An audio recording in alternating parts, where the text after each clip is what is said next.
എൻ്റെ എൻ്റയർ ലൈഫിൽ സി എക്ക് വേണ്ടിയിട്ട് ഞാൻ ചെയ്ത അത്ര ഹാർഡ് വർക്ക് വേറെ ഒന്നിനും ഞാൻ ചെയ്തിട്ടില്ല. I sacrificed everything to crack C A foundation and C A intermediate in first attempt and I did it.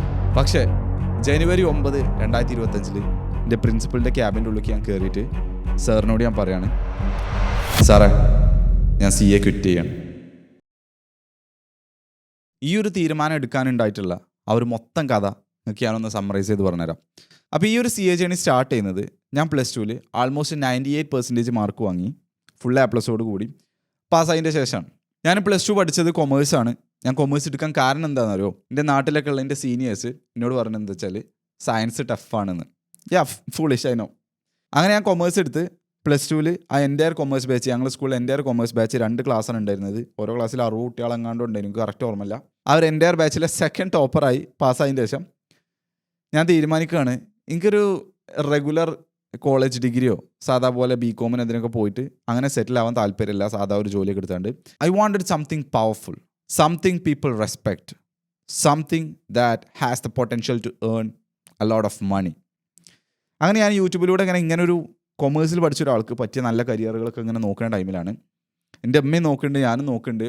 Abdul Latheef എന്ന് പറഞ്ഞാൽ ഇപ്പോൾ ഈഗിൾസ് ഇൻസ്റ്റിറ്റ്യൂട്ടിൻ്റെ ഓണറായിട്ടുള്ള, അന്ന് ഇങ്ങനെ സി എനെ കുറിച്ചൊക്കെ വീഡിയോ ഉണ്ടാക്കുന്ന ഒരാളെ വീഡിയോ ഞാൻ കാണുന്നത്. അപ്പോൾ അതിങ്ങനെ കാണുമ്പോൾ ഓലൊക്കെ ഇങ്ങനെ പറയാണ്, സി അത്യാവശ്യം ടഫാണ്, പക്ഷേ പാസ്സായി കഴിഞ്ഞാൽ നല്ല പൈസ ഉണ്ടാക്കാൻ പറ്റും, നല്ല റെസ്പെക്റ്റ് ഉണ്ടാവും, സൊസൈറ്റിയിലൊക്കെ നല്ല വാല്യൂ ഉള്ള ഒരു പ്രൊഫഷനാണെന്നൊക്കെ ഉള്ളത്. അപ്പോൾ അത് കാണുമ്പോൾ ഞാനിങ്ങനെ തീരുമാനിക്കുകയാണ്, എൻ്റെ സ്വന്തം തീരുമാനം കേട്ടോ സി എടുക്കണം എന്നുള്ളത്.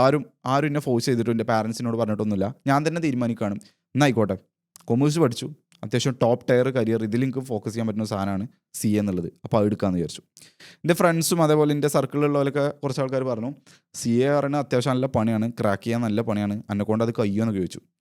അപ്പോൾ എനിക്ക് ഉള്ളിൽ ഒന്നും കൂടി ഒരു വാശിയായി, അപ്പോൾ എന്നെക്കൊണ്ട് കഴിയുമോ എന്നൊക്കെ ചോദിച്ചിട്ടുണ്ട്. എന്നാൽ പിന്നെ അത് പ്രൂവ് ചെയ്തിട്ട് തന്നെ കാര്യമുള്ളൂ എന്നുള്ള രീതിയിൽ ഞാൻ അതന്നെ എടുത്തു.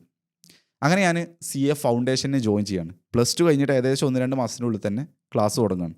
ഞാൻ സി എ ഫൗണ്ടേഷനെ കുറിച്ചും സി എ ഇൻ്ററിനെ കുറിച്ചും ഫുൾ കംപ്ലീറ്റ് ഡീറ്റെയിൽ പറയുന്നില്ല, നല്ല ലെങ്തി ആവും. ഞാൻ ഓൾറെഡി എങ്ങനെ പഠിച്ചത്, എൻ്റെ റൂട്ടീനും കാര്യങ്ങളൊക്കെ ആയിട്ട് ഞാൻ വീഡിയോ ചെയ്തിട്ടുണ്ട്.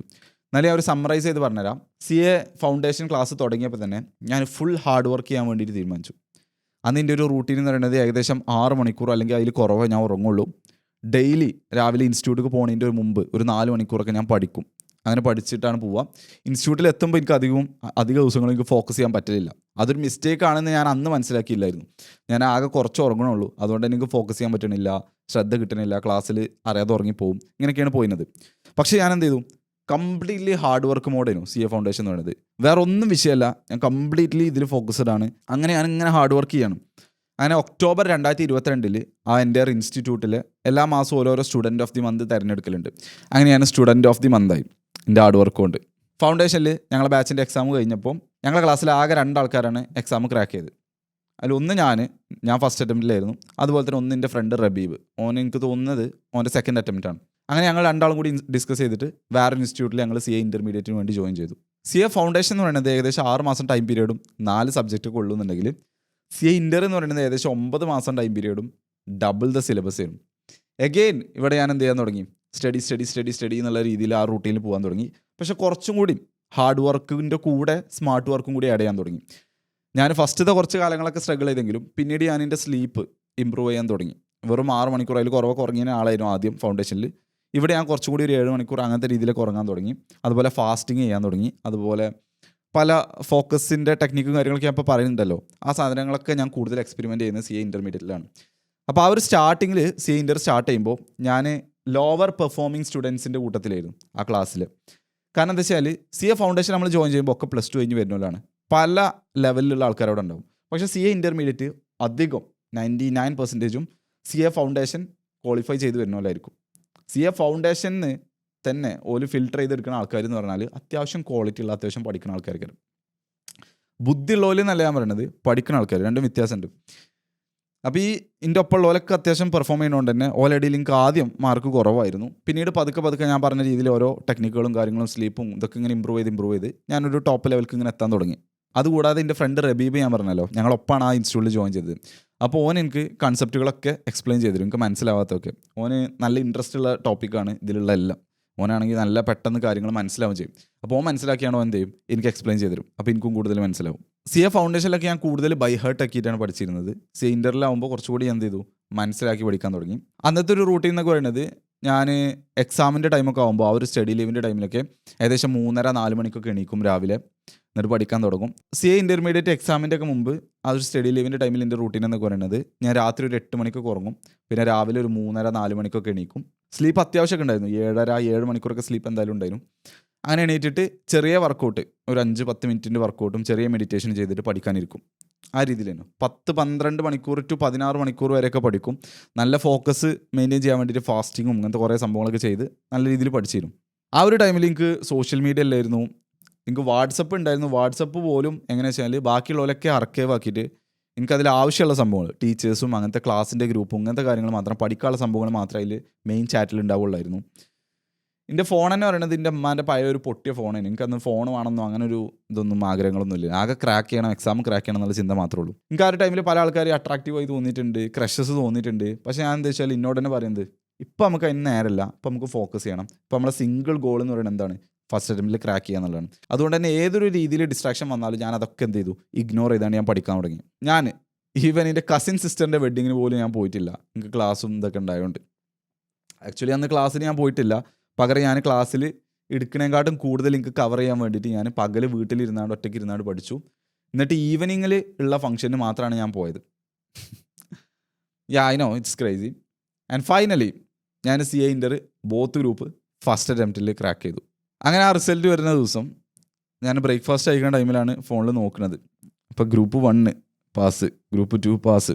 ആ ഒരു ഫീലിംഗ് ഉണ്ടല്ലോ, അത്രയും കാലത്തെ മാസങ്ങളോളം വേറെ ഒരു ദിനം ഇത് കൊടുക്കാതെ ഫോക്കസ് കൊടുക്കാതെ കഷ്ടപ്പെട്ട് ബ്ലഡും സ്വെറ്റും ടീയേഴ്സൊക്കെ നമ്മൾ എന്ത് ചെയ്യണം അതിന് വേണ്ടിയിട്ട് കൊടുത്ത് നമ്മളെ ഫ്രണ്ട്സും നമ്മളൊപ്പം പഠിച്ചോലൊക്കെ വേറെ കോളേജിൽ പോകണമല്ലൊക്കെ എൻജോയ് ചെയ്യുന്ന ടൈമിൽ എല്ലാ വർക്കും നമ്മളിവിടെ കൊടുത്ത് നമ്മളെ കൺട്രോൾ ചെയ്ത് അത്രയും ഹാർഡ് വർക്ക് കിട്ടാണ്ട് അതിനൊരു റിസൾട്ട് കിട്ടുമ്പോൾ ആ ഒരു സുഖം ഉണ്ടാവുമല്ലോ. ഭയങ്കര ഹാപ്പിയായിരുന്നു. ഞാൻ എൻ്റെ പാരൻസിനൊക്കെ ഉമ്മാനും ഉപ്പാനൊക്കെ ഹഗ് ചെയ്തു.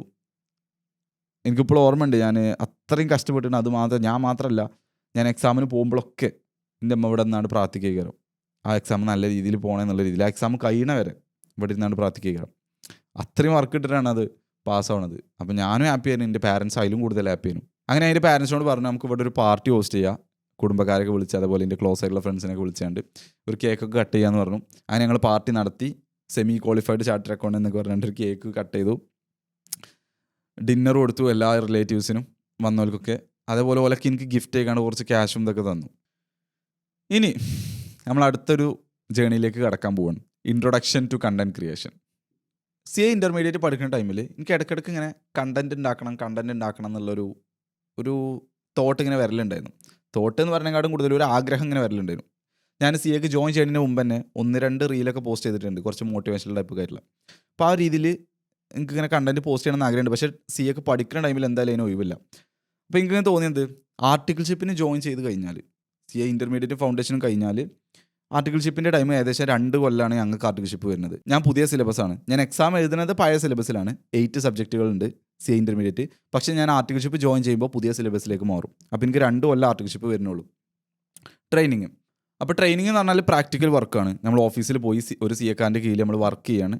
അപ്പോൾ നമുക്ക് എന്ത് ചെയ്യണ്ട, വല്ലാതെ നമ്മൾ എക്സാമിന് പ്രിപ്പയർ ചെയ്ത പോലെ പഠിക്കേണ്ട ആവശ്യമില്ല. നമ്മൾ അതിൻ്റെ കാര്യങ്ങളൊക്കെ നോക്കേണ്ടി വരും. എന്നാലും രാവിലെ ഒരു 9 മണി തൊട്ട് 6 മണി വരെ 5 മണി വരെ അവിടെ വർക്ക് ചെയ്താണ്ട് ബാക്കി ടൈമിൽ നമുക്ക് എന്തുണ്ടാവും, കണ്ടൻറ് ഉണ്ടാക്കാനും ബാക്കി നമ്മളെ സൈഡ് ഹസിൽ കാര്യങ്ങളൊക്കെ അല്ലെങ്കിൽ നമ്മളെ പാഷൻസ് കാര്യങ്ങൾ ഫോളോ ചെയ്യാൻ ചെറിയൊരു ടൈം ഉണ്ടാവും. സോ ഞാൻ എൻ്റെ പാരൻസിനോട് എന്ത് ചെയ്തു, പറഞ്ഞു എനിക്കൊരു ഐഫോൺ വാങ്ങിത്തരാൻ പറഞ്ഞു. സി എ ഇൻ്റർ ഫസ്റ്റ് അറ്റംപ്റ്റിൽ പാസ്സായതല്ലേ, ബോത്ത് ഗ്രൂപ്പും ക്ലിയർ ചെയ്തല്ലേ, അപ്പോൾ അതിൻ്റെ റിവാർഡ് എന്നുള്ള രീതിയിൽ എനിക്കൊരു ഐഫോൺ വേണമെന്ന് പറഞ്ഞു. നോർമലി ഞാൻ അങ്ങനെ ബുദ്ധിമുട്ടിക്കലില്ല, ഞാൻ അങ്ങനെ വലിയ വിലൻ്റെ ഗിഫ്റ്റുകളോ കാര്യങ്ങളോ ഒന്നും ചോദിക്കലൊന്നുമില്ല. ഞാൻ എൻ്റെ കാര്യമായിട്ട് ഇങ്ങനെ നോക്കി പോലാണ്.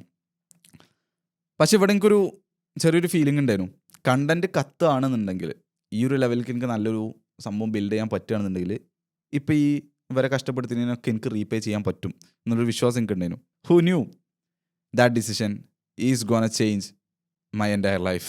എനിക്ക് എന്തുകൊണ്ട് പോലെ ബേർഡൻ ചെയ്യാൻ താല്പര്യമില്ല ഞാൻ പറഞ്ഞു വെച്ചാൽ, ഓൾറെഡി എൻ്റെ ഫീസൊക്കെ അടക്കാൻ വേണ്ടിയിട്ട്, ഇൻ്റർമീഡിയറ്റ് ഒക്കെ പഠിപ്പിക്കാൻ വേണ്ടിയിട്ട് എൻ്റെ കുടുംബക്കാരൊക്കെ നിന്നൊക്കെ കടം വാങ്ങിയാണ്ടാണ് അടച്ചിട്ടുള്ളത്.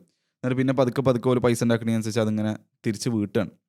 അപ്പോൾ അതിൻ്റെ ഇടയിൽ ഇത്രയും വിലൻ്റെ ഒരു ഫോണും കൂടി വാങ്ങാന്നൊക്കെ പറയുന്നത് അത്യാവശ്യം ഉള്ളിലൊരു എന്നെ സംബന്ധിച്ചിട്ടോ എല്ലാവർക്കും ഉണ്ടാകും എനിക്കറിയില്ല, എന്നെ സംബന്ധിച്ച് ഒരു ബുദ്ധിമുട്ടുണ്ടാക്കുന്ന സംഭവമാണ്. പക്ഷെ എന്നാലും ഞാൻ വിചാരിച്ചു അതൊരു നല്ലൊരു ഇൻവെസ്റ്റ്മെൻ്റ് ആയിരിക്കും. എനിക്ക് ഒരിക്കലും ആൾക്കാരുടെ മുമ്പിൽ മെയിൻ ആവാനോ ഫ്രണ്ട്സിന് മുമ്പിൽ പുളിയാവാനോ അങ്ങനെയൊന്നല്ല, സ്റ്റാറ്റസിന് വേണ്ടിയിട്ടൊന്നല്ല, പക്ഷെ കണ്ടന്റ് ഉണ്ടാക്കാൻ വേണ്ടിയിട്ടാണ്. ഒരു ബിസിനസ് തോട്ട് തന്നെയാണ്. അങ്ങനെ ഓല് എനിക്ക് എൻ്റെ അമ്മമാൻ്റെ ഒക്കെ പൈസ കടെടുത്തിട്ട് പിന്നീട് എൻ്റെ അമ്മ പറഞ്ഞത് അമ്മമാക്ക് മന്ത്ലി ഇങ്ങനെ ഇൻസ്റ്റാൾമെൻ്റ് ആയിക്കാണ്ട് ഇങ്ങനെ പൈസ വീട്ടാം, നമുക്ക് ഇൻട്രസ്റ്റ് ഒന്നും ഇല്ലാത്ത രീതിയിൽ EMI ചെയ്യാലോ, നമ്മൾ വീട്ടിലത്തെ ആൾക്കാരൊക്കെ എന്നാണ് പൈസ എടുക്കണമെന്നുണ്ടെങ്കിൽ. പക്ഷേ കടക്കാർക്ക് നമ്മൾ റെഡി ക്യാഷ് കൊടുക്കും. ആ രീതിയിൽ എനിക്കൊരു iPhone 13 വാങ്ങി തന്നു. അങ്ങനെ iPhone 13 വാങ്ങി പിന്നെ ഞാൻ CA ആർട്ടിക്കൽഷിപ്പിന് ജോയിൻ ചെയ്യണം. അതിന് മുമ്പ് തന്നെ ഞാനിങ്ങനെ പതുക്കെ കണ്ടന്റ് ക്രിയേഷൻ സ്റ്റാർട്ട് ചെയ്തിട്ടുണ്ട് കേട്ടോ. CA ആർട്ടിക്കൽഷിപ്പ് ജോയിൻ ചെയ്യുന്നതിന് മുമ്പ് തന്നെ, ഒരു ഫേമിൽ ജോയിൻ ചെയ്യുന്നതിന് മുമ്പ് തന്നെ എൻ്റെ മൈൻഡിലുണ്ട് അതിനെ കുറച്ച് ചിന്തകൾ എന്തൊക്കെയാ വെച്ചാൽ, ഒന്ന് ആ ഒരു ഫേമിൻ്റെ വീടിൻ്റെ അടുത്തായിരിക്കണം. കാരണം എന്താ വെച്ചാൽ വീടിൻ്റെ അടുത്താവുമ്പോൾ റെൻറ്റ്, ഫുഡ്, ക്ലോത്ത്സ് ഇങ്ങനത്തെ എക്സ്പെൻസുകളൊക്കെ കുറവായിരിക്കും. ക്ലോത്ത്സിൻ്റെ എക്സ്പെൻസ് എങ്ങനെ വെച്ചാൽ നമ്മൾ വീട്ടിലാകുമ്പോൾ നമുക്ക് അധികം എന്താ പറയുക, ചിലപ്പോൾ ആ ഒരു ടൈമിൽ ഞാൻ പഠിക്കുകയാണ്, വേറെ ജോലിക്കൊന്നും പോകണില്ലല്ലോ, അപ്പോൾ ക്ലോത്ത്സ് ആണെങ്കിലൊക്കെ പാരൻസൊക്കെ വാങ്ങി തരില്ല ആ ഒരു ടൈമിൽ. പിന്നെ ഫുഡും റെൻറ്റും കാര്യങ്ങളൊന്നും ഉണ്ടാവില്ല. അപ്പോൾ അതൊരു സംഭവം. പിന്നെ രണ്ടാമത്തത് വീടിൻ്റെ അടുത്താവുമ്പോൾ എനിക്ക് പോയി വരും ചെയ്യാം, പെട്ടെന്ന് പോയി വരും ചെയ്യാം. അതുപോലെ തന്നെ നമ്മളെ മറ്റേ പരിപാടികൾ കണ്ടന്റ് ക്രിയേഷനും ജിമ്മ് പോക്കും ഇങ്ങനത്തെ സംഭവങ്ങളൊക്കെ നടക്കും. അതിന് എക്സ്ട്രാ ടൈമുകൾ ഉണ്ടാവുമല്ലോ, രാവിലെ ആണെങ്കിലും രാത്രി ആണെങ്കിലും. എന്നിട്ട് പിന്നെ വീട്ടിലേക്ക് എത്തും ചെയ്യാം. പിന്നെ മൂന്നാമത് എനിക്ക് ടീച്ചിങ് ഇഷ്ടമായിരുന്നു. ഞാൻ ഇൻ്റർ പഠിച്ചപ്പോൾ എനിക്കൊരു സാർ ഉണ്ടായിരുന്നു. സാർ അത്യാവശ്യം ഫിറ്റ്നസ്സിലും അതുപോലെ മൊയ്ത്തായൊക്കെ ട്രെയിൻ ചെയ്യുന്ന, റീഡിങ്ങും കാര്യങ്ങളൊക്കെ ഉള്ള ആ രീതിയിൽ എനിക്ക് നല്ലൊരു ഇൻസ്പിറേഷൻ തന്നിട്ടുള്ളൊരു സാറാണ്. അപ്പോൾ ആ ഒരു സാറിനെ ഇൻസ്പിറേഷനാക്കി എടുത്തുകൊണ്ട് എനിക്ക് ടീച്ചർ ആവണം എന്നൊക്കെയുള്ള രീതിയിൽ ആഗ്രഹം ഉണ്ടായിരുന്നു. അപ്പോൾ ഒരു ടീച്ചർ ആവണമെന്നുണ്ടെങ്കിൽ നമുക്ക് ഭയങ്കര രീതിയിലുള്ള പ്രാക്ടിക്കൽ നോളജ് കാര്യങ്ങൾ വേണ്ട ആവശ്യമില്ല. തിയററ്റിക്കലാണ് അത്യാവശ്യം കൺസെപ്റ്റുകളും കാര്യങ്ങളൊക്കെ അറിയേണ്ടത്. അപ്പോൾ വലിയ ഫേമിൽ വർക്ക് ചെയ്താനുള്ള എക്സ്പീരിയൻസ് ഒന്നും അവിടെ ആവശ്യമില്ല ഒരു ടീച്ചർ ആവണമെന്നുണ്ടെങ്കിൽ. അപ്പോൾ ഈ ഒരു 3 കാര്യങ്ങളൊക്കെ ഞാൻ കണക്കിലെടുത്താണ് ഞാൻ എന്ത് ചെയ്തു, വീടിൻ്റെ അടുത്ത് തന്നെയുള്ള ഒരു മിഡ് ലെവൽ ഫേം ചൂസ് ചെയ്തു. എനിക്ക് വേണമെന്നുണ്ടെങ്കിൽ ഇപ്പോൾ ഫസ്റ്റ് ടൈമിലൊക്കെ പാസ്സായവർക്ക് വലിയ വലിയ ഫേമിലൊക്കെ കയറാം.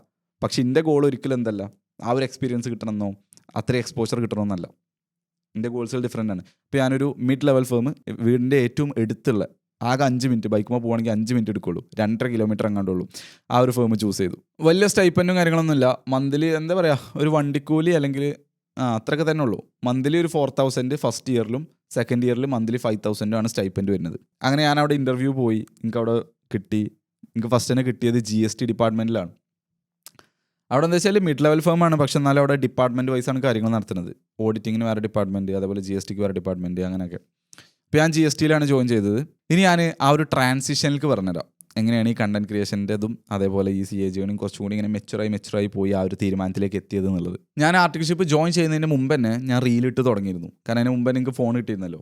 പക്ഷെ അന്നൊക്കെ വീഡിയോസ് ഭയങ്കര മോശമാണ്. എൻ്റെ മെയിൻ വീഡിയോസ് എന്ന് പറയുന്നത്, അല്ലെങ്കിൽ മെയിൻ കോൺസെപ്റ്റ് പറയുന്നത് മോട്ടിവേഷണൽ ടൈപ്പ് വീഡിയോസാണ്. ആക്നെ ട്രാൻസ്ഫോർമേഷൻ, ഫിറ്റ്നസ് ട്രാൻസ്ഫോർമേഷൻ, ഇങ്ങനത്തെ കാര്യങ്ങൾ, അല്ലെങ്കിൽ കോട്ടുകളൊക്കെ കൊടുത്തിട്ടുള്ള രീതിയിൽ ജിമ്മിൽ നിന്നൊക്കെയുള്ള ട്രെയിൻ ചെയ്യുന്ന വീഡിയോസ്, ഇങ്ങനെ മോട്ടിവേഷണൽ ടൈപ്പാണ് ഞാൻ ചെയ്യുന്നത്. അപ്പോൾ ഫസ്റ്റൊക്കെ എൻ്റെ വീഡിയോസ് ഭയങ്കര മോശമായിരുന്നു. പക്ഷേ പതുക്കെ ഞാൻ ആർട്ടിക്കൽഷിപ്പൊക്കെ ജോയിൻ ചെയ്തതിന് ശേഷം കുറച്ച് കാലങ്ങൾ ഇങ്ങനെ കഴിഞ്ഞതനുസരിച്ച് എൻ്റെ വീഡിയോസ് ഇങ്ങനെ പതുക്കെ കയറാൻ തുടങ്ങി. ചില വീഡിയോസ് വൈറലാവാൻ തുടങ്ങി, മില്യൺസ് ഓഫ് വ്യൂസ് ഹിറ്റ് ചെയ്യാൻ തുടങ്ങി ചില വീഡിയോസ്, ആക്നെ ട്രാൻസ്ഫോർമേഷൻ്റെ വീഡിയോസ്. അങ്ങനെ പതുക്കെ എൻ്റെ ഫോളോവേഴ്സും കാര്യങ്ങളൊക്കെ ഇങ്ങനെ കൂടാൻ തുടങ്ങി. എനിക്ക് പ്രൊമോഷൻസും കൊളാബറേഷൻസൊക്കെ വരാൻ തുടങ്ങി. പക്ഷെ എന്നാലും എൻ്റെ ഉള്ളിൽ ചെറിയൊരു പേടി ഉണ്ടായിരുന്നു, അല്ലെങ്കിൽ എനിക്ക് എപ്പോഴും ഒരു എന്താ പറയുക അവയർനെസ് ഉണ്ടായിരുന്നു. എന്താ വെച്ചാൽ എനിക്ക് CA മുമ്പോട്ട് കൊണ്ടുപോകണം എന്നുണ്ടെങ്കിൽ, CA ഫൈനലും കാര്യങ്ങളൊക്കെ ഇനി ഫോക്കസ് ചെയ്യണമെന്നുണ്ടെങ്കിൽ, ഈ ആർട്ടിക്കൽഷിപ്പ് പീരീഡ് അവിടെ നിൽക്കട്ടെ, അത് കഴിഞ്ഞിട്ട് CA ഫൈനലും കാര്യങ്ങളൊക്കെ ഫോക്കസ് ചെയ്യണമെന്നുണ്ടെങ്കിൽ എനിക്ക് കണ്ടന്റ് എൻ്റയർലി അവിടെ സ്റ്റോപ്പ് ചെയ്യേണ്ടി വരും, കണ്ടന്റ് ക്രിയേഷൻ എന്ന് പറയുന്നത്. കാരണം CA ഒക്കെ പഠിക്കണവർക്ക് അറിയുണ്ടാവും, CA ക്ലിയർ ചെയ്തവർക്ക് അറിയുണ്ടാവും. നമ്മൾ ആ പഠിക്കുന്ന ടൈമിൽ നമ്മളെ ഫുൾ ഹെഡ് സ്പേസ് അതിന് തന്നെ കൊടുക്കണം. നമുക്ക് വേറെ ചിന്തകളോ വേറെ ബിസിനസ്സോ സൈഡ് ഹസിൽസോ കാര്യങ്ങളൊക്കെ ഉണ്ടെന്നുണ്ടെങ്കിൽ നമ്മളെ ഫോക്കസ് ഒക്കെ അതിന് കൊടുത്തു കഴിഞ്ഞാൽ ഇവിടെ സ്ട്രഗിൾ ആവും. അപ്പോൾ ഇവിടെ നമുക്ക് ഈവൻ ഫെയിൽ ആയവർക്ക് അറിയുണ്ടാവും, ഒരു മാർക്കിനൊക്കെ കയറാൻ പല ആൾക്കാരും ഫെയിൽ ആവുണ്ടാവുക. ബാക്കി എല്ലാ സബ്ജക്റ്റിലും ഉണ്ടാവും, ചിലപ്പോൾ അഗ്രിഗേറ്റും ഉണ്ടാവും. പക്ഷെ ഒരു സബ്ജക്റ്റിൽ ചിലപ്പോൾ ഒരു 38 40 കിട്ടുന്നതിൻ്റെ വരെ 38 35 ഉണ്ടാവും. അപ്പോൾ അതിൻ്റെയൊക്കെ ഒരു പെയിൻ പറയുന്നത് നമുക്കറിയാം. അപ്പോൾ നമ്മളെ കൊണ്ട് കഴിയുന്ന രീതിയിൽ മാക്സിമം മിസ്റ്റേക്കുകളോ റിഗ്രറ്റ് ചെയ്യാനുള്ള ഓപ്ഷൻസോ നമ്മൾ അവോയ്ഡ് ചെയ്യാന്നുള്ളതാണല്ലോ. അപ്പോൾ അതുകൊണ്ട് തന്നെ എൻ്റെ മൈൻഡിലെന്ന് വെച്ചാൽ CA ഫൈനൽ ചെയ്യുകയാണെന്നുണ്ടെങ്കിൽ ഫുൾ ഫോക്കസ് അതിന് കൊടുക്കണം, കണ്ടന്റിന് കൊടുക്കാൻ പറ്റില്ല. അതുപോലെ കണ്ടന്റ് ക്രിയേഷൻ മുമ്പോട്ട് കൊണ്ടുപോകുകയാണെന്നുണ്ടെങ്കിൽ പിന്നെ ഈ സാധനം എന്തായാലും എനിക്ക് ഹോൾഡ് ചെയ്യാൻ പറ്റില്ല. പിന്നെ അതാണ് ഫോക്കസ് ചെയ്യണമെന്നുണ്ടെങ്കിൽ അതിൽ മാത്രമേ എനിക്ക് ഫോക്കസ് ചെയ്യാൻ പറ്റുള്ളൂ എന്നുള്ളത്. പക്ഷേ ഞാൻ അത്രയും കഷ്ടപ്പെട്ടിട്ടാണ് എനിക്കിത് കിട്ടിയിട്ടുള്ളത്. അധികം ആൾക്കാരും ഫസ്റ്റ് അറ്റംപ്റ്റിൽ CA ഇൻ്ററും CA ഫൗണ്ടേഷനൊക്കെ ക്രാക്ക് ചെയ്താണ്ട് വരിക എന്നുള്ളത് ഭയങ്കര റയറാണ്. അത്രയും ലെവലിലേക്ക് എത്തിയതുകൊണ്ട് തന്നെ ഏകദേശം പകുതി ഒരു 50% ക്ലിയർ ചെയ്തു. ഇനി ബാക്കിയും കൂടി ഉള്ളൂ നല്ലൊരു ഹൈ പേയിങ് ജോബ്, നല്ല ഹൈ പേയിങ് പ്രൊഫഷനിലേക്ക് എത്താൻ. അപ്പോൾ ആ ഒരു സാധനം കണ്ടന്റ് ക്രിയേഷൻ മാത്രം ഫോക്കസ് ചെയ്യുക എന്നുള്ളത് അപ്പോൾ ഭയങ്കര ടഫ് ഡിസിഷനാണ്. അപ്പോൾ ഈ ഒരു കൺഫ്യൂസിങ് സംഭവം തോട്ട് ഇങ്ങനെ ഇടയ്ക്കിടയ്ക്ക് എൻ്റെ മൈൻഡിലേക്ക് വരും. പക്ഷേ ഞാൻ എന്ത് ചെയ്തു, ആദ്യത്തെ 6 മാസമൊക്കെ ഞാനിങ്ങനെ ഇഗ്നോർ ചെയ്തു. അങ്ങനെ ആ ഫസ്റ്റത്തെ 6 മന്ത് ഒക്കെ കഴിഞ്ഞിട്ട് ആദ്യത്തെ 2 മാസം ഞാൻ നല്ല രീതിയിൽ സ്ട്രഗിൾ ചെയ്തിന് അവിടെ വർക്ക് ചെയ്യാൻ വേണ്ടിയിട്ട്, പഠിക്കാൻ വേണ്ടിയിട്ട്. ഞാൻ രാവിലെ നേരത്തേക്ക് വരും. പിന്നെ ഒരു 6 മാസമൊക്കെ ആയപ്പോൾ ഞാൻ അവിടെ ഏകദേശം സെറ്റായി. ആ ഒരു ടൈമിലാണ് ഞങ്ങളുടെ പ്രിൻസിപ്പൾ, അതായത് അവിടുത്തെ മെയിൻ CA, അവിടുത്തെ മാനേജിങ് പാർട്ട്ണർ, എനിക്ക് അവിടുത്തെ ഏറ്റവും വലിയ GST ക്ലയൻറ്റിനെ തരുന്നത് ടാക്സ് ഫയൽ ചെയ്യാൻ വേണ്ടിയിട്ട്. അപ്പോൾ ഇതുവരെ GST ഡിപ്പാർട്ട്മെൻറ്റിലുള്ള ആർക്കും അത് കൊടുത്തിട്ടില്ല. GST ഡിപ്പാർട്ട്മെൻറ്റിൽ പൊതുവേ ആ ഒരു ടൈമിൽ പുതിയ ആൾക്കാരാണ് കൂടുതലും വരുന്നത്. ഞങ്ങൾക്ക് സ്വന്തമായിട്ടൊരു മാനേജർ ഇല്ലായിരുന്നു ആ ടൈമിൽ. പിന്നീടാണ് മാനേജർ വരുന്നത് എനിക്ക് ആ ഒരു വലിയ ക്ലയൻറ്റൊക്കെ കിട്ടിയതിൻ്റെ ശേഷം. അപ്പോൾ അതുവരെ ഓൾറെഡി അവിടെയുള്ള എക്സ്പീരിയൻസ് ഉള്ള 1-2 വർഷം എക്സ്പീരിയൻസ് ഉള്ള ആൾക്കാർക്കായിരുന്നു ഈ ഒരു ക്ലയൻറ്റിനെ കൊടുത്തിരുന്നത് ചെയ്യാൻ വേണ്ടിയിട്ട്. അപ്പോൾ ആദ്യമായിട്ടാണ് ഇങ്ങനെ തരുന്നത്. പിന്നെ എന്നെ സംബന്ധിച്ച് ഇത് ഭയങ്കര വലിയൊരു റെസ്പോൺസിബിലിറ്റിയാണ്. കാരണം എന്താ വെച്ച് കഴിഞ്ഞാൽ monthly 15 to 30 lakh GST liability വരുന്നുണ്ട് ആ ഒരു ക്ലയൻറ്റിന് അടക്കാൻ വേണ്ടിയിട്ട്. അത് നമ്മളാണ് കാൽക്കുലേറ്റ് ചെയ്യേണ്ടത്, ഫയൽ ചെയ്യേണ്ടതൊക്കെ നമ്മളാണ്. ഇപ്പോൾ 15 to 30 ലക്ഷം GST അടക്കാൻ വരുന്നുണ്ട് എന്ന് പറഞ്ഞു കഴിഞ്ഞാൽ എത്രത്തോളം സെയിൽ ഉണ്ടാവും? സെയിലല്ല 15 to 30 lakh അടക്കാൻ വരുന്നതാണ്, ടാക്സ് അടക്കാനാണ്. അതുപോലെ ഇയർലി നോക്കുകയാണെങ്കിൽ crores and crores of cash flow വരുന്നതാണ്. അപ്പോൾ അത്രയും വലിയൊരു ക്ലയൻറ്റിനെ എന്താ പറയുക, അതിൻ്റെ ടാക്സും കാര്യങ്ങളൊക്കെ കാൽക്കുലേറ്റ് ചെയ്യുന്നതും അതൊക്കെ ഭയങ്കര അത്യാവശ്യം കോംപ്ലിക്കേറ്റഡ് ആണ്. പിന്നെ സംബന്ധിച്ച് വലിയൊരു റെസ്പോൺസിബിലിറ്റിയാണ്. ഏകദേശം ആ ഒരു ഹോസ്പിറ്റലിൻ്റെ വർക്ക് ഫ്ലോ, അതിൻ്റെ ടാക്സ് കാര്യങ്ങളൊക്കെ ഫയൽ ചെയ്യുന്ന ആ ഒരു പ്രൊസീജിയർ അല്ലെങ്കിൽ ആ ഒരു പ്രോസസ്സ് മനസ്സിലാക്കാൻ തന്നെ എനിക്കൊരു 4 മാസം എടുത്തു. സാധാരണ ആൾക്കാർ വെച്ച് നോക്കുമ്പോൾ ഞാൻ ഭയങ്കര സ്ലോ ആയിരുന്നു. കാരണം എന്താ വെച്ചാൽ എൻ്റെ ഇൻട്രസ്റ്റ് ആക്ച്വലി അവിടെ അല്ലായിരുന്നു. ഞാൻ പറഞ്ഞുതരാം. ശരിക്കും ഇങ്ങനെ ഒരു ക്ലയൻറ്റ് കിട്ടിക്കഴിഞ്ഞാൽ സാധാരണ ഒരു CS സ്റ്റുഡൻറ്റിനെ സംബന്ധിച്ച് ഇത് ഭയങ്കര വലിയൊരു ഓപ്പർച്യൂണിറ്റിയാണ്. ഈ ഒരു മിഡ് ലെവൽ ഫേമിൽ വന്നിട്ട് ഇത്രയും ടോപ്പ് ക്ലയൻറ്റിനെ കിട്ടിക്കഴിഞ്ഞാൽ നല്ലൊരു എക്സ്പോഷറാണത് ഹോസ്പിറ്റലിനെ കുറിച്ച്. ഹോസ്പിറ്റൽ എന്ന് പറഞ്ഞാൽ കോംപ്ലിക്കേറ്റഡ് ഫയലിംഗ് ആണ്. ചില കാര്യങ്ങൾ ടാക്സബിൾ ആയിരിക്കും, ചില കാര്യങ്ങൾ എക്സംപ്റ്റഡ് ആയിരിക്കും. ഒരുപാട് പുതിയ സെക്ഷൻസുകൾ വരുന്നുണ്ടാവും. വലിയ GST ലയബിലിറ്റി വരുന്നതുകൊണ്ട് തന്നെ എപ്പോഴും ഇവര് ആരെ നോട്ടത്തിലാണ്, ആരെ റഡാറിൻ്റെ ഉള്ളിലാണ്, GST ഡിപ്പാർട്ട്മെൻറ്റ് റഡാറിൻ്റെ ഉള്ളിലാണ്. എപ്പോഴും വരെ വാച്ച് ചെയ്യും ഇവരെന്തെങ്കിലും വെട്ടിക്കുണ്ടോ എന്നൊക്കെ അറിയാൻ വേണ്ടിയിട്ട്. അപ്പോൾ ഇത് ഒരു ജെനുവിൻലി ഇത് ഭയങ്കര ഇൻട്രസ്റ്റ് ഉള്ള ആളെ സംബന്ധിച്ച് വലിയൊരു ഓപ്പർച്യൂണിറ്റിയാണ്. പക്ഷേ എന്നെ സംബന്ധിച്ച് എൻ്റെ മൈൻഡ് ഇപ്പോഴും ഒരു സൈഡ് എവിടെയാണ്, കണ്ടന്റ് ക്രിയേഷൻ, ബിസിനസ്, യൂട്യൂബ് അല്ലെ യൂട്യൂബിലായിരുന്നു അന്ന്, ഇൻസ്റ്റഗ്രാം, ഈ സംഭവം എങ്ങനെ വളർത്താം, കൊളാബറേഷൻസ്, ഇങ്ങനെ ചിന്തകളിൽ പോകും. അതുപോലെ ഫിറ്റ്നസ്സും കാര്യങ്ങളൊക്കെ ഫോക്കസ് ചെയ്യും. അതുകൊണ്ട് തന്നെ ഞാൻ എപ്പോഴും എന്ത് ചെയ്യും, ശരിക്ക് രാത്രിയൊക്കെ ഇരുന്നാണ്ട് വർക്ക് ചെയ്യേണ്ട സമയത്ത് ഞാൻ പെട്ടെന്ന് കഴിച്ച് കണ്ട് ജിമ്മിനൊക്കെ പോകാൻ വേണ്ടി നോക്കും. പല ദിവസങ്ങളിൽ ഞാൻ 10 മണി വരെയൊക്കെ ഇരുന്നിട്ടുണ്ട്. സൺഡേസിൽ കൂടുതൽ ഞാൻ വർക്ക് ചെയ്തിട്ടുണ്ട്. പക്ഷെ എന്നാലും എന്നെക്കൊണ്ട് കഴിയുന്ന രീതിയിൽ ഞാൻ പെട്ടെന്ന് ഇറങ്ങാനും അതുപോലെ കണ്ടന്റ് ഉണ്ടാക്കാനും ടൈം കണ്ടെത്താനും നോക്കും. അതുകൊണ്ട് തന്നെ എൻ്റെ ഫോക്കസ് നല്ല രീതിയിൽ സ്ട്രഗിൾ ചെയ്തിരുന്നു. എൻ്റെ കംപ്ലീറ്റ് ഫോക്കസ് ഞാൻ ഇവിടെ കൊടുത്തിട്ടില്ല. ശരിക്കും ഞാൻ വീട്ടിലൊക്കെ പോയി കണ്ട് ഇതിൻ്റെ പുതിയ സെക്ഷൻസും കാര്യങ്ങളും വരുന്ന കാര്യങ്ങളൊക്കെ ഞാൻ റെഫർ ചെയ്യണം. അതൊക്കെ ഞാൻ ഒഴിവാക്കി പകരം എൻ്റെ ഫോക്കസ് വീട്ടിലേക്ക് എത്തിക്കഴിഞ്ഞാൽ എപ്പോഴും കണ്ടന്റ് ക്രിയേഷനിലായിരിക്കും. അങ്ങനെ ആ ഒരു ടൈമിലാണെന്നുണ്ടെങ്കിൽ ഞാൻ മാരത്തോണിന് പോകാൻ സ്റ്റാർട്ട് ചെയ്തു. പുതിയ ഹോബീസും കാര്യങ്ങളൊക്കെ ഡെവലപ്പ് ചെയ്യാൻ തുടങ്ങി. ഗ്രൂപ്പ് റണ്ണിന് പോലെ, അതുപോലെ സൺഡേസിലൊക്കെ ഇതേപോലെ മാരത്തോൺ 5K 10K റേസൊക്കെ ഉണ്ടാവുമല്ലോ, അങ്ങനെ പല സ്ഥലത്തേക്കും പോകാൻ തുടങ്ങി. എറണാകുളം അങ്ങനത്തെ സ്ഥലത്തേക്ക്. ഞങ്ങളെ ഫേമിൽ ഇങ്ങനെ ആർട്ടിക്കിൾഷിപ്പ് കഴിഞ്ഞാണ്ട് ഫൈനലൊക്കെ കഴിഞ്ഞ് പാസ്സായ ആൾക്കാരൊക്കെ വരും ഒരു മോട്ടിവേറ്റിംഗ് സ്പീച്ചൊക്കെ തരാൻ വേണ്ടിയിട്ട്, ഇവിടെ ഫേമിൽ വർക്ക് ചെയ്ത് ഫൈനൽ പാസ്സായാലും. അപ്പം അങ്ങനെ വരുമ്പോൾ അതിൽ അധികം ആൾക്കാരും പറയുന്ന സംഭവങ്ങളാണ്. എനിക്ക് ഒരിക്കലും ഇവിടെ ഒരു പ്രഷർ ഫീൽ ചെയ്തിട്ടില്ല. ഇതൊരു വീട് പോലെ ആയിരുന്നു, ഇവിടെ എല്ലാവരും ഫ്രീഡവും കാര്യങ്ങളൊക്കെ ഉണ്ട്, ഫാമിലി പോലെ തന്നെയാണ് ഇവിടുത്തെ ബാക്കി നമ്മളൊപ്പം ഉള്ള കോവർക്കേഴ്സും കാര്യങ്ങളൊക്കെ. ഞാൻ ശരിക്കും എൻജോയ് ചെയ്തിന് ഇവിടുത്തെ സമയം എന്നൊക്കെയുള്ള രീതിയിലാണ് അവർ പറയുന്നത്. പക്ഷേ ഈ വീഡിയോ ഫുൾ എൻ്റെ പേഴ്സ്പെക്റ്റീവ് എന്നാട്ടോ. ഞാൻ ശരിയാണെന്നോ നിങ്ങൾ തെറ്റാണെന്നോ അങ്ങനെയൊന്നും അല്ല. പിന്നെ ഇപ്പം വർക്ക് ചെയ്തോലൊക്കെ കാണുന്നുണ്ടാവും. ഒക്കെ എൻ്റെ മൈൻഡിൽ വരുന്ന രീതിയിൽ ഞാൻ പറയുന്നത്. ഇത് ശരിയാണോ തെറ്റാണോ എന്ന് ഞാൻ പറയണില്ല, ജസ്റ്റ് ഓണസ്റ്റ് ആയിട്ട് ഓപ്പൺ അപ്പ് ആയിട്ട് പറയാണ്. എൻ്റെ മൈൻഡിൽ അപ്പോൾ തോന്നിയ സംഭവം എന്താ വെച്ചാൽ എനിക്കിതൊരു ആ ഒരു ഫേം ഒരു പ്രിസൺ ആയിട്ടാണ് തോന്നിയത്, ഒരു ജയിൽ. കാരണം എന്താ വെച്ചാൽ ഞാൻ ചോദിക്കുകയാണ്, when you cannot decide on what you are working on, you cannot decide when you want to work, you cannot decide what you want to wear when you are working, and you cannot decide from where you are working. അതായത് മലയാളത്തിൽ പറഞ്ഞുതരാം, എന്തുമ്മ പണിയെടുക്കണം, എങ്ങനെ പണിയെടുക്കണം, എപ്പോൾ പണിയെടുക്കണം, എവിടുന്ന് പണിയെടുക്കണം, എന്ത് ധരിക്കണം പണിയെടുക്കുമ്പോൾ എന്നുള്ള സംഭവങ്ങളൊന്നും നമുക്ക് ചൂസ് ചെയ്യാൻ പറ്റില്ല എന്നുണ്ടെങ്കിൽ അതിനെങ്ങനെ ഫ്രീഡം എന്ന് വിളിക്കാൻ പറ്റും? ഇതായിരുന്നു എൻ്റെ കൺസെപ്റ്റ് കേട്ടോ. എൻ്റെ ഇൻട്രസ്റ്റ് എന്ന് പറയുന്നത് മൊത്തം ആ ഒരു ടൈമിൽ ഫിസിക്കൽ ഹെൽത്ത്, അതുപോലെ തന്നെ mental health, psychology, philosophy, business, പൈസ ഉണ്ടാക്കൽ, ഇങ്ങനത്തെ സംഭവങ്ങളാണ്. എനിക്ക് വേറെ ആൾക്കാരെ ടാക്സ് ഫയൽ ചെയ്യാലോ അല്ലെങ്കിൽ ഓല ഓഡിറ്റ് ചെയ്യലോ ഒരു താല്പര്യമില്ലായിരുന്നു. ഞങ്ങൾ ഓഫീസിലുള്ളവരൊക്കെ പുതിയ സെക്ഷൻസും കാര്യങ്ങളൊക്കെ വരുമല്ലോ, അമെൻമെൻറ്റും കാര്യങ്ങളൊക്കെ വരുമ്പോൾ എടാ അത് കണ്ടീനോ വന്ന സംഭവം, പുതിയ അനൗൺസ്മെൻ്റ് ആണോ, പുതിയ സെക്ഷൻ വന്നോ, ഇൻകം ടാക്സിൽ അതായി ഇതായി എന്നൊക്കെ പറയും. ഞാൻ എങ്ങനെയാണ് എങ്ങനെ ഇതൊക്കെ എനിക്ക് ഇൻട്രസ്റ്റിംഗ് ആയി തോന്നുന്നത്, പുതിയ സെക്ഷൻ വന്നു അതിനൊക്കെ ഇത്രമാത്രം പറയാണ്ടോ, ആ രീതിയിൽ എനിക്ക് തോന്നുന്നു. കാരണം എനിക്കത് ഇൻട്രസ്റ്റിംഗ് അല്ലായിരുന്നു. എൻ്റെ മൈൻഡ് എപ്പോഴും എങ്ങനെ വെച്ചാൽ ആ ഒരു ടൈമിൽ ഇവിടുന്ന് എങ്ങനെയെങ്കിലും എസ്കേപ്പ് ആവണം എന്ന് ഇടയ്ക്കിടയ്ക്ക് വന്നാണ്ട് ഇങ്ങനെ പറയും. ഞാൻ കുറേ കാലം അത് ഇഗ്നോർ ചെയ്തു. പക്ഷേ ആ തോട്ട്സ് പിന്നെയും ഇങ്ങനെ ഓരോ വട്ടം പവർഫുള്ളായി വരാൻ തുടങ്ങി. ഏകദേശം 1 ഇയർ ആയിട്ടാണ്, 1 ഇയർ ആർട്ടിക്കൽഷിപ്പ് ഫിനിഷ് ചെയ്തതിന് ശേഷമാണ് ഞാനത് ക്വിറ്റ് ചെയ്യുന്നത്, തീരുമാനം എടുക്കുന്നത്. ഏകദേശം 1 ഇയർ ആയിട്ട്. അപ്പോൾ ഫസ്റ്റ് ഒരു 6 മാസം ഇങ്ങനെ പോയി. ഞാൻ ആ തോട്ട്സിനെ കുറേ ഇഗ്നോർ ചെയ്തു. നെക്സ്റ്റ് 6 മന്ത്സിലാണ് പിന്നെ ഈ തീരുമാനം ഞാൻ കൂടുതൽ സ്ട്രോങ് ആയിട്ട് വരുന്നത്. അപ്പോൾ ഞാനിങ്ങനെ ആ ഒരു വലിയൊരു റെസ്പോൺസിബിലിറ്റി ഉണ്ട്. ഇപ്പോൾ ഞാൻ ആ ക്ലയൻറ്റിനെ ഫയലിങ്ങും കാര്യങ്ങളും നടക്കുന്നുണ്ട്. അതുപോലെ ഇപ്പോൾ അത്യാവശ്യം ഓഫീസിൽ എനിക്ക് നല്ല വർക്ക് കൂടി. എൻ്റെ കണ്ടൻ്റ് ആണെങ്കിലും എനിക്ക് വല്ലാതെ ഫോക്കസ് ചെയ്യാൻ പറ്റണില്ല. അപ്പോൾ ആ ഒരു സമയത്താണ് ഓൾറെഡി എനിക്ക് ഇങ്ങനെ തോട്ടുകൾ വരുന്നുണ്ട്, ഇതെങ്ങനെങ്കിലും ഇവിടുന്ന് എസ്കേപ്പ് ആവണം എന്നൊക്കെ ഉള്ളത്. ഞാൻ അതിനെങ്ങനെ സപ്രസ് ചെയ്ത് വെക്കുകയാണ്. അപ്പോൾ അതൊരു തീപ്പൊരി പോലെ ഉള്ളിലിങ്ങനെ കിടക്കുകയാണ്. അതിലേക്ക് പെട്രോൾ ഒഴിക്കണ പോലെ കുറച്ച് സംഭവങ്ങൾ നടന്നത്. ഞാൻ എപ്പോഴും എൻ്റെ ടോപ്പ് ബട്ടൺ ഓപ്പൺ ചെയ്താണ്ടൊക്കെ നടക്കലുണ്ട്. നമ്മൾ അത്യാവശ്യം ചെസ്റ്റും കാര്യങ്ങളൊക്കെ ഡെവലപ്പ് ചെയ്യണല്ലേ. അപ്പോൾ അപ്പർ ചെസ്റ്റും കാര്യങ്ങളൊക്കെ ഒരു അങ്ങനെ വേറെ പോലെ കാണിക്കാമെന്നല്ല, എന്നാലൊരു കൂൾ എന്നുള്ള രീതിയിൽ ഞാൻ ഓഫീസിലേക്ക് ഫോർമൽ ഡ്രസ്സൊക്കെ ഇട്ട് പോകുമ്പോൾ ടോപ്പ് ബട്ടൺ ഓപ്പൺ ചെയ്താണ്ട് പോകുന്നുണ്ട്. അതിന് എനിക്ക് ഇടയ്ക്കൊക്കെ ചീത്തട്ടിയാണ്, ഇതെൻ്റെ ജിമ്മൊന്നല്ല എന്ന് പറഞ്ഞാണ്ട് ബട്ടൺ ഇടാൻ പറഞ്ഞാണ്ട്. പിന്നെ അതേപോലെ ഞാൻ പറഞ്ഞല്ലേ, എൻ്റെ ഫോക്കസ് അധികവും കണ്ടന്റ് ക്രിയേഷനിലും ഫിറ്റ്നസ്സിലൊക്കെ പോകണോണ്ട് തന്നെ ഞാൻ അത്യാവശ്യം നല്ല രീതിയിൽ മിസ്റ്റേക്കുകൾ വരുത്തിയിരുന്നു ആ ഒരു GST ക്ലയൻറ്റിൻ്റെ ഫയലിങ്ങിൽ. പറയാൻ പറ്റാത്ത അല്ലെങ്കിൽ എന്താ പറയുക പൊട്ടത്തരം കാണിച്ചു വെച്ചിട്ടുണ്ട്. അപ്പോൾ എന്നോട് ചോദിച്ചു, ആക്ച്വലി ഇതെന്താ പൊട്ടനാണോ എന്ന് ചോദിച്ചു. അതേപോലെ എന്താ പറയുക കണ്ടന്റ് ക്രിയേഷൻ്റെ കേസാണെന്നുണ്ടെങ്കിലും അവിടെ ഉള്ളവരൊക്കെ എന്നെ നല്ല രീതിയിൽ കളിയാക്കിയിരിക്കുന്നു. ഇടയ്ക്കിടയ്ക്ക് ഇങ്ങനെ ഓരോ കണ്ടന്റുകളൊക്കെ ഇടുമ്പോൾ എനിക്ക് കളിയാക്കലുകൾ വരലുണ്ട്. No, it's doesn't matter. കാരണം ഞാൻ അതൊന്നും അതിലൊന്നും അങ്ങനെ ഇതാവണ ആളല്ല. ഞാൻ അത്രയും ഭയങ്കര സോഫ്റ്റ്. നിങ്ങൾ കേൾക്കും ചിലപ്പോൾ വിചാരിക്കേണ്ടത് അത് കേൾക്കുമ്പോൾ അവൻ എന്താ അത്രയും ചെറിയ കുട്ടികളെമാരി ഈ സംഭവത്തിനൊക്കെ നിർത്തണം എന്നുള്ളത്. ഞാൻ പറഞ്ഞുതരാം.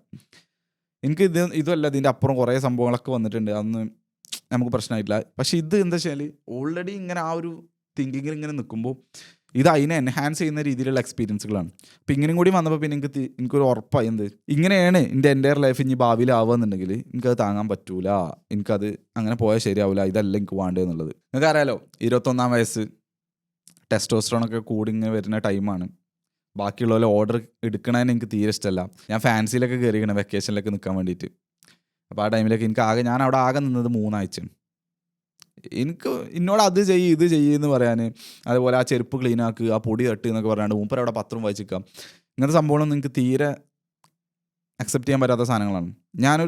എൻ്റെ ഒരു ഇത് പറഞ്ഞുതരാം, ഐഡിയോളജി പറഞ്ഞുതരാം. നമ്മളെ ഒപ്പം പണിയെടുക്കാൻ വരുന്ന ആളാണെന്നുണ്ടെങ്കിൽ, അല്ലെങ്കിൽ നമ്മളെ കീഴിൽ പണിയെടുക്കുന്ന ആളാണെന്നുണ്ടെങ്കിൽ ഒക്കെ, നമ്മളാണ് പൈസ കൊടുക്കണമെന്നുണ്ടെങ്കിലൊക്കെ ഒരു കോവർക്കർ എന്നുള്ള രീതിയിൽ ട്രീറ്റ് ചെയ്യുക. എനിക്കൊരു ലീഡർ എന്നുള്ള രീതിയിലാവാനാണ് എപ്പോഴും താല്പര്യം. ശരിയാണ്, നമ്മളെ കീഴിൽ ആൾക്കാരെ നമുക്ക് വെക്കേണ്ടി വരും, എംപ്ലോയീസിനെ വെക്കേണ്ടി വരും. ഓലെ നമ്മളൊക്കെ ഒന്ന് പൈസ വാങ്ങുന്ന ആൾക്കാരാണ്. അപ്പോൾ ഓലെ നമുക്ക് വേണ്ടിയിട്ട് പണിയെടുക്കുന്ന ആൾക്കാരാണ്. So they are liable to do the work for us. ശരിയാണ്, ഞാനൊരു എംപ്ലോയി ആണെങ്കിൽ അങ്ങനെ ചെയ്യണം. പക്ഷേ ഒരു എംപ്ലോയറും ഒരു ലീഡറും വ്യത്യാസമുണ്ട്. ലീഡർ എന്ന് പറയുമ്പോൾ ഈ ഒരു സംഭവം ചെയ്ത് കാണിച്ചു കൊടുക്കും, എന്നിട്ട് പറയുന്നത് ഒരു എക്സാമ്പിളായി കണ്ട് കാണിച്ചു കൊടുക്കും, ഇങ്ങനെയാണ് ചെയ്യേണ്ടതെന്നുള്ളത്. എംപ്ലോയീസ് മിസ്റ്റേക്ക് ഉണ്ടാക്കുമ്പോൾ എന്തുകൊണ്ടാണ് ഉണ്ടാക്കിയത് എന്നുള്ളത് ചോദിച്ച് പബ്ലിക്കായിട്ട് പോലെ ക്രിട്ടിസൈസ് ചെയ്യാതെ ഓർക്ക് പറഞ്ഞു കൊടുത്ത് മനസ്സിലാക്കി കൊടുക്കുക. എന്തെങ്കിലും ഒരു നല്ല കാര്യങ്ങൾ ചെയ്ത് കഴിഞ്ഞാൽ പോലെ അപ്രിഷിയേറ്റ് ചെയ്യുക.